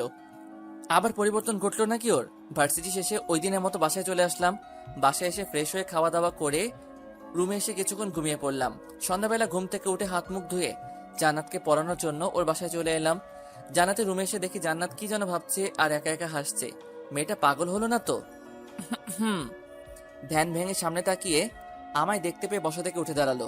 দাঁড়িয়েছেন কেন, বসেন। কিছু না বলে একটা চেয়ার টেনে বসে পড়লাম। জান্নাত একটা চেয়ার টেনে আমার সামনাসামনি বসে পড়লো। আচ্ছা জান্নাত, একটা কথা বলি। জি বলেন। আজ তোমায় এত খুশি খুশি লাগছে কেন? আজ কি কোনো বিশেষ দিন যার জন্য তুমি এত খুশি? আজ আমি অনেক খুশি, তবে আজ কোনো বিশেষ দিন নয়। খুব শীঘ্রই সেই বিশেষ দিনটা আসতে চলেছে। সেই বিশেষ দিনটা কি জানতে পারি? না, এখন বলা যাবে না। ওকে থাক, বলতে হবে না। এখন বই বের করো। তারপর জান্নাতকে কিছুক্ষণ পড়িয়ে ছুটি দিয়ে দিলাম। জান্নাতের বাসা থেকে বের হয়ে আসতে যাব, এমন সময় ড্রয়িং রুম থেকে আঙ্কেল আমায় ডাক দিলেন। আমিও চুপচাপ ওনার সামনে গিয়ে দাঁড়ালাম। জি আঙ্কেল, কিছু বলবেন? এই নাও তোমার এই মাসের টাকা। কাল থেকে তুমি আর জান্নাতকে পড়াতে আসবে না। আমি কি ঠিক মতো পড়াতে পারি না আঙ্কেল, যার জন্য আপনি আমায় বিদায় করে দিচ্ছেন? আরে সেরকম কিছুই না, আসলে জান্নাতের বিয়ে ঠিক হয়ে গেছে, তাই তোমাকে তোমার বেতনটা দিয়ে দিলাম। বিয়ের পর তো আর তাকে অন্য মানুষের কাছে প্রাইভেট পড়ানো যাবে না। আঙ্কেলের মুখ থেকে জান্নাতের বিয়ের কথা শুনে আমি যেন আকাশ থেকে পড়লাম। আবার খুব কষ্ট হচ্ছে জান্নাতের বিয়ের কথা শুনে। হয়তো জান্নাতকে চিরতরে হারিয়ে ফেলবো, তাই। বিয়েটা কবে হচ্ছে আঙ্কেল? সপ্তাহের মধ্যেই বিয়ের তারিখ নির্ধারিত করা হবে। বিয়ের কার্ড এখনও ছাপানো হয়নি, তবে ছাপিয়ে তোমার বাসায় অবশ্যই বিয়ের কার্ড পাঠানো হবে। তোমাকে কিন্তু বিয়েতে অবশ্যই আসতে হবে। জি আঙ্কেল, অবশ্যই আসবো। আজ তাহলে আমি আসি, ভালো থাকবেন। আসসালামু আলাইকুম। কথাগুলো বলেই জান্নাতের বাসা থেকে বেরিয়ে আসলাম। রাস্তা দিয়ে হাঁটছি আর জান্নাতের দুষ্টুমিগুলোর স্মৃতি মনে করছি। হয়তো আর কোনোদিন জান্নাতের সাথে দেখা হবে না, এমনকি ওর দুষ্টুমিগুলোও আর দেখতে পাবো না। খুব মিস করব জান্নাতকে আর ওর দুষ্টুমি মাখা দিনগুলোকে। ভাবতে ভাবতে চোখের কোণায় কখন যে পানির ফোঁটা চলে এসেছে খেয়ালই নেই। ওই দিন রাস্তায় রাস্তায় ঘুরে বেড়াতে লাগলাম। বাসায় এলাম একদম শেষ রাত্রে। এসেই আম্মুর বকা শুনতে হলো, কিন্তু সেই দিকে আমার কোনো ধ্যান নেই। শুধু জান্নাতকে নিয়ে ভেবে চলেছি আমি। ওই দিন রাতের খাবার না খেয়ে ঘুমিয়ে পড়লাম। আম্মু অনেকবার জিজ্ঞেস করেছিল কি হয়েছে আমার। আমিও বলে দিয়েছি শরীরটা বেশি ভালো না, তাই খাবো না। এইভাবে কেটে গেল আরো কিছুদিন। জান্নাত এখন সবসময় হাসি খুশি থাকে। একবার ভেবেছিলাম ওকে নিজের মনের কথাটা বলে দিব, কিন্তু তার হাসি খুশি চেহারাটা দেখে তাকে আর কষ্ট দিতে মন চায়নি। ওই দিন রাতে খাবার শেষে আব্বু আমায় ডেকে বললেন 2 সপ্তাহ পর নাকি আমার বিয়ে। আম্মুর কথা ভেবে আর আব্বুর মুখের উপর কিছু বলতে না পেরে আমিও বাধ্য হয়ে বিয়েতে রাজি হয়ে গেলাম। 1 সপ্তাহ পর ভার্সিটি শেষে বাসায় ফিরছিলাম। এমন সময় একটা পার্কের ভিতর চোখ পড়তেই চোখ আটকে গেল। দেখলাম জান্নাত একটা ছেলের হাত ধরে পার্কে ঘুরে বেড়াচ্ছে। হঠাৎ জান্নাতের চোখ পড়ল আমার দিকে, ছেলেটাকে নিয়ে আমার দিকে আসছে। আমি এই দৃশ্য দেখে আর ওইখানে দাঁড়ালাম না, চলে আসতে যাব। এমন সময় পিছন থেকে কে যেন বলল, স্যার একটু দাঁড়ান। দাঁড়িয়ে গেলাম আর পিছনে ফিরে দেখি সে আর কেউ না, জান্নাত। জান্নাত আমার কাছে এসে বলতে লাগলো, কি হলো স্যার, আমায় দেখে পালাচ্ছিলেন কেন? কই তোমায় দেখে পালাচ্ছি? আর তুমি যে এইখানে আমি দেখিনি। একদম মিথ্যা বলবেন না। আমি দেখেছি আপনি অনেকক্ষণ ধরে এখানে দাঁড়িয়ে থেকে আমায় দেখছিলেন। না, আসলে তুমি ভুল দেখেছো। আমি তো এইমাত্র এদিক দিয়ে যাচ্ছিলাম, এমন সময় তুমি আমায় ডাক দিয়ে দাঁড়াতে বললে। হতেও পারে। তা এদিক দিয়ে কোথায় যাচ্ছেন? এই তো বাসায় যাচ্ছি। তা তুমি এখানে কি করছো? আর তোমার সাথে এই ছেলেটা কে? অনেকদিন ধরে কোথাও ঘোরা হচ্ছে না, তাই একটু ঘুরতে আসলাম আর কি। আর ওর সাথে আপনার পরিচয় করিয়ে দেই, এ হচ্ছে আমার হবু বর। আর সানি, এ হচ্ছে আমার প্রাইভেট টিচার। আগে উনিই আমায় প্রাইভেট পড়াতেন। ও, অনেক মানিয়েছে তোমরা দুজনকে। কথাটা হাসি মুখে বললেও কেন জানি মনে খুব আঘাত পেলাম। মনে হচ্ছে কেউ চুরি দিয়ে কলিজা কেটে নিয়ে যাচ্ছে। স্যার, 2 দিন পর আমার বিয়ে, আপনাকে কিন্তু বিয়েতে অবশ্যই আসতে হবে। আচ্ছা, আসবো। এখন তাহলে আমি যাই, বাসায় একটু কাজ আছে। আচ্ছা তাহলে যান। তারপর ওইখান থেকে সোজা বাসায় চলে আসলাম। এসেই রুমে গিয়ে দরজা লাগিয়ে বিছানায় শুয়ে পড়লাম। জান্নাতকে আজ ওই ছেলেটার সাথে দেখে খুব কষ্ট লাগছে। কয়দিন পর জান্নাত অন্য কারো হয়ে যাবে হয়তো, আর তার সাথে তেমন কোনো কথা হবে না। কিছুক্ষণ পর আম্মু এসে খাওয়ার জন্য ডাকতে লাগলেন। কিছুই ভালো লাগছে না, তাই আম্মুকে বললাম, আমি বাহির থেকে খেয়ে এসেছি, তোমরা খেয়ে নাও। ওই দিনের মতো রাতে হালকা কিছু খেয়ে ঘুমিয়ে পড়লাম। পরের দিন সকালবেলা ঘুম থেকে উঠে ভার্সিটিতে চলে এলাম। আজ জান্নাতকে ক্লাসে দেখতে পেলাম না, হয়তো ভার্সিটিতে আসেনি। 2 দিন পর তার বিয়ে, ভার্সিটিতে এসে কি বা করবে। ভার্সিটি শেষে দুপুরবেলা বাসায় আসলাম। বাসায় এসে ফ্রেশ হয়ে খেতে বসবো, এমন সময় হঠাৎ বাসার কলিং বেল বেজে উঠল। দরজা খুলে দেখি একটা কালো কোট পরা লোক দাঁড়িয়ে আছে। জি, কাকে চাই আপনার? এটা কি তামিম আহমেদের বাসা? ওনাকে একটু ডেকে দিন তো। জি, আমি তামিম আহমেদ, বলেন কি বলবেন? এই নিন স্যার, আপনার জন্য বিয়ের কার্ড পাঠিয়েছেন। বিয়ের কার্ড? কার বিয়ে? আর আপনি বা কে? আমি আমজাদ সাহেবের লোক, আর এটা ওনার মেয়ে মানে জান্নাত ম্যাডামের বিয়ের কার্ড। আগামীকাল জান্নাত ম্যাডামের বিয়ে, আপনাকে স্যার আসতে বলেছেন। আচ্ছা, এখন তাহলে আমি আসি। জান্নাতের বিয়ের কার্ড? কথাটা শুনে কিছুক্ষণ চুপ করে দাঁড়িয়ে রইলাম। তাহলে বিয়েটা একেবারে ফাইনাল? আবারও খুব কষ্ট পেলাম জান্নাতের বিয়ের কথা শুনে, কিন্তু এখন আর কিছু করার নেই। সময় থাকতে সময়ের মূল্য দিলে আজ এমন দিন আসতো না। কে এসেছে রে? ভিতর থেকে আম্মু বললেন। কার্ডটা নিয়ে আম্মুর হাতে দিয়ে বললাম, আমি যে একটা ছাত্রী পড়াতাম, আগামীকাল তার বিয়ে। ছাত্রীর বাবা ওনার লোক পাঠিয়ে বিয়ের কার্ড দিয়ে গেলেন। ও ভালোই তো। তাহলে তোর বিয়েতেও তুই তোর ছাত্রীকে আর ওর বাবাকে ইনভাইট করিস? কিছু না, রুমের দিকে হাঁটা ধরলাম। কি রে, কোথায় যাচ্ছিস? খাবি না? না, খিদে নেই। এটা কেমন কথা? একটু আগেই না এসে বললি তোর খিদে পেয়েছে, আবার এখন বলছিস খিদে নেই। কি হয়েছে তোর বলতো? কই কি হবে, কিছুই হয়নি। তাহলে খাবি না কেন? এখন ভালো লাগছে না, একটু পরে খাবো বলেই রুমে চলে এলাম।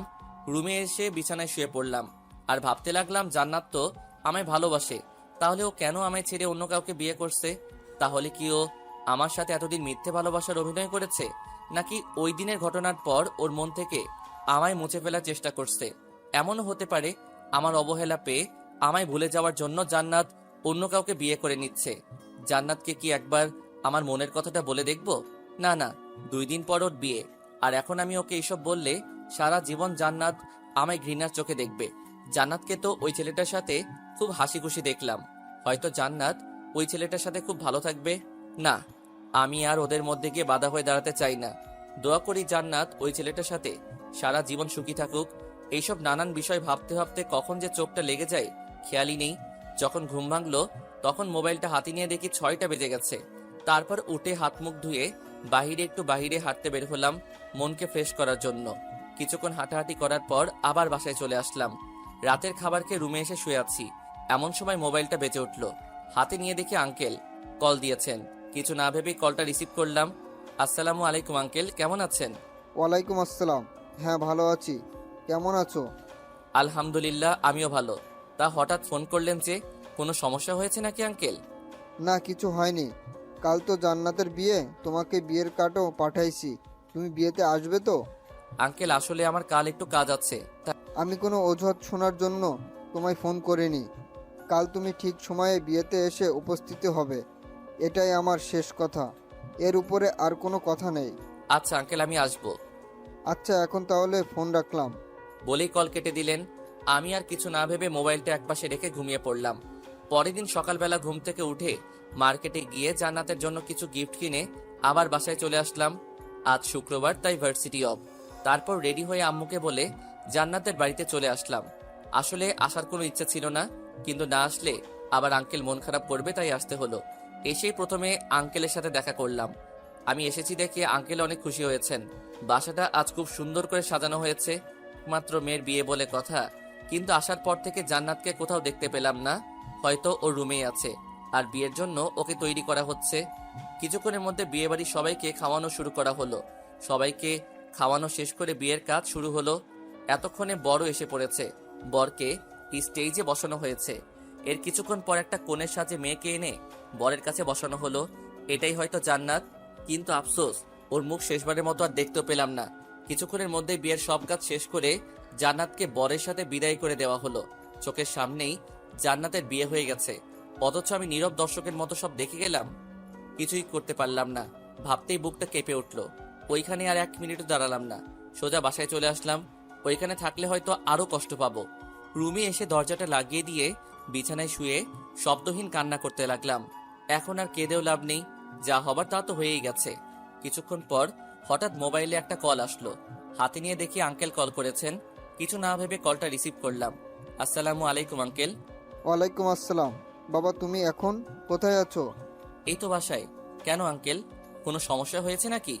সে কি, তুমি বাসায় চলে গেলে অথচ আমায় একবারও জানিয়ে গেলে না? আসলে আঙ্কেল, মাথা ব্যথার কারণে বাসায় চলে এসেছি, তাই আপনাকে বলে আসতে ভুলেই গেছিলাম। প্লিজ কিছু মনে করবেন না আঙ্কেল। ও, এই ব্যাপার, তাহলে ঠিক আছে। আচ্ছা, এখন তাহলে রাখি। ফোন কেটে দেওয়ার পর মোবাইলটা একপাশে রেখে ঘুমিয়ে পড়লাম। দেখতে দেখতে কেটে গেল আরও 1 সপ্তাহ। আজকে আমার বিয়ে। সকাল থেকে বাড়িতে আত্মীয় স্বজনদের ভিড় লেগে আছে। বন্ধুরা অনেক আগে এসে পড়েছে, আর এসেই বাড়ির টুকটাক কাজে লেগে পড়েছে। বাড়িটাও আজ সুন্দর করে সাজানো হয়েছে। দুপুরবেলা রুমে বসে আছি, এমন সময় আম্মু এসে বললেন গোসল করে রেডি হয়ে এই শেরওয়ানিটা পরে নিতে। আমিও বাধ্য ছেলের মতো ওয়াশরুমে গিয়ে গোসল করে বাহিরে এসে শেরওয়ানিটা পরে রেডি হয়ে নিলাম। কিছুক্ষণ পর বন্ধুরা রুমে এসে আমায় নিয়ে বাহিরে এসে একটা বিয়ের গাড়িতে বসিয়ে দিল। সাথে আমার কয়েকজন বন্ধুও আমার সাথে গাড়িতে উঠে বসলো। কিছুক্ষণ পর গাড়ি এসে একটা বিশাল বড় হোটেলের সামনে থামলো। এরপর বন্ধুরা আমায় নিয়ে সেই হোটেলের ভিতরে চলে এলো। কিছুক্ষণ পর বিয়েতে আসা লোকদেরকে খাওয়ানো শুরু করা হলো। একে একে সবাই খেয়ে চলে যেতে লাগলো। আর এদিকে ভার্সিটির কয়েকজন স্যার ম্যাডামরা আমায় এসে বিয়ের শুভেচ্ছা জানাতে লাগলো। ভার্সিটির সব স্যার ম্যাডামদের আমি বিয়েতে ইনভাইট করেছি। বিয়েতে আসা লোকদেরকে খাওয়ানো শেষ হলে বিয়ের কাজ শুরু করা হলো। কাজী এসে আমায় কবুল বলতে বললেন, সাথে একটা পেপারে সাইন করতে বললেন। আমিও ওনার কথা মতো 3 বার কবুল বলে পেপারটাই সাইন করে দিলাম। তারপর কাজী চলে গেলেন কনের কাছে। কিছুক্ষণ পর শুনতে পেলাম কনেও কবুল বলে দিয়েছে, আর বিয়েটাও হয়ে গেছে। এরপর কাজী সবাইকে দোয়ায় শরিক হতে বললেন। দোয়া করা শেষ হলে বউকে নিয়ে বাসায় চলে আসলাম। নতুন বউকে দেখার জন্য বাড়িতে মানুষের ভিড় লেগে আছে।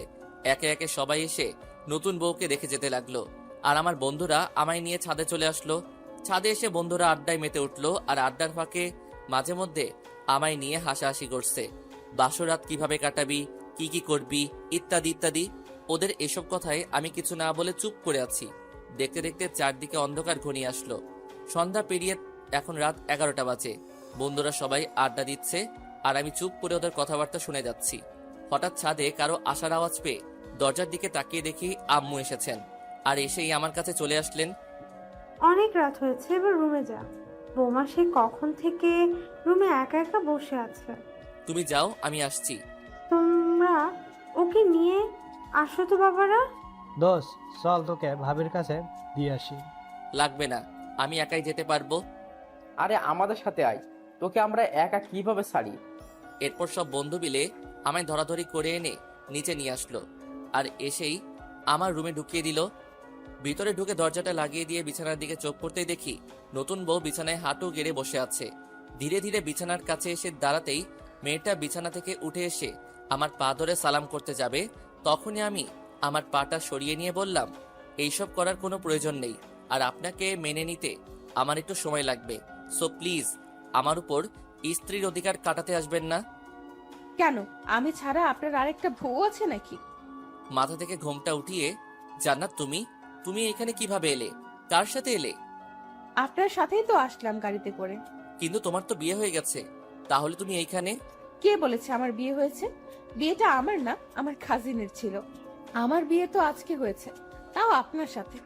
মানে কি বলছো এইসব? আমার তো কিছুই মাথায় ঢুকছে না। ওকে, তাহলে বুঝিয়ে বলি, শোনেন। ওই দিন যে আমাদের বাসায় বিয়েটা হয়েছে সেটা আমার না, আমার ফুফাতো বোনের ছিল। আর একদিন পার্কে আমার সাথে যে ছেলেটাকে দেখেছিলেন, সে আমার এক কলেজ লাইফের ফ্রেন্ড ছিল। আর সানি আমার ফুফাতো বোনকে পাগলের মতো ভালোবাসতো, তাই আমি আমার ফুফাতো বোনের সাথে সানির সেটিং করিয়ে দেই। তারপর 2 পরিবার মিলে ওদের বিয়ে ঠিক করে, আর আমি আব্বুকে বলে ওদের বিয়েটা আমাদের বাসায় করানোর জন্য রিকোয়েস্ট করি, আর আব্বু আমার কথায় রাজি হয়ে যান। কিন্তু আঙ্কেল যে আমাকে তোমার বিয়ের কার্ড পাঠিয়ে দিলেন, সেটা কি? আপনি ওই কার্ডটা খুলে দেখেছেন? না। দেখলে তো সব বুঝতে পারতেন, কিন্তু আপনি তো কার্ডটা ভালো করে খুলেই দেখেন নাই। এসব পরে বুঝবো, আগে বলো তোমার সাথে আমার বিয়ে হলো কিভাবে? আই মিন কিভাবে কি হলো? আমি তো কিছুই বুঝতে পারছি না। ওকে শুনুন, আপনার আব্বুর বন্ধুর মেয়েকে আপনি কখনো দেখেছেন? না, কিন্তু তুমি। বলছি আমি হলাম আপনার আব্বুর বন্ধুর মেয়ে। মানে আমার আব্বু আর আপনার আব্বু দুজন বেস্ট ফ্রেন্ড।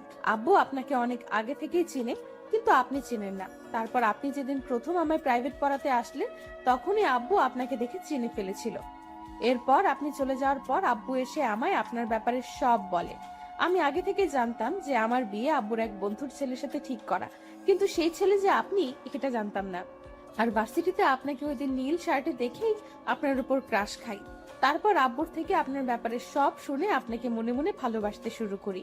আর আব্বুকে নিষেধ করে দেই যে আপনাকে যেন এই বিষয়ে কিছু না বলে। কিন্তু আপনি একটা আস্ত বোকা, কিছুতেই আমার ভালোবাসাটা বুঝতে চান না। তাই তো আপনাকে আমি সব সময় ভাইয়ার ভয় দেখিয়ে নিজের বশে রাখার চেষ্টা করতাম। আর ওই দিন আপনার হাতে চর খেয়ে আমি খুব কষ্ট পেয়েছিলাম। তারপর আমি এই সিদ্ধান্ত নেই যে আপনাকে এখন থেকে সব সময় অবহেলা করে যাব। এতে যদি আপনি আমার ভালোবাসাটা বুঝতে পেরে আমায় ভালোবাসি কথাটা বলে দেন, তাহলে আমি সব মেনে নিব। কিন্তু আপনি কিছুতেই বললেন না, তাই অবশেষে আমি এই প্ল্যানটা করি। এতে আব্বু আমায় হেল্প করেছে। তার মানে তোমরা সবাই আমার নিয়ে এতদিন গেম খেললে? জানো তোমার বিয়ের কথা শুনে আমি কতটা কষ্ট পেয়েছিলাম? ও মা, কেন? কারণ এই কয়দিনে আমিও তোমায় ভালোবেসে ফেলেছি, কিন্তু তোমার বিয়ের কথা শুনে তোমাকে আর কিছু বলার সাহস পাইনি। যদি তুমি আমায় ভুল বোঝো তাই।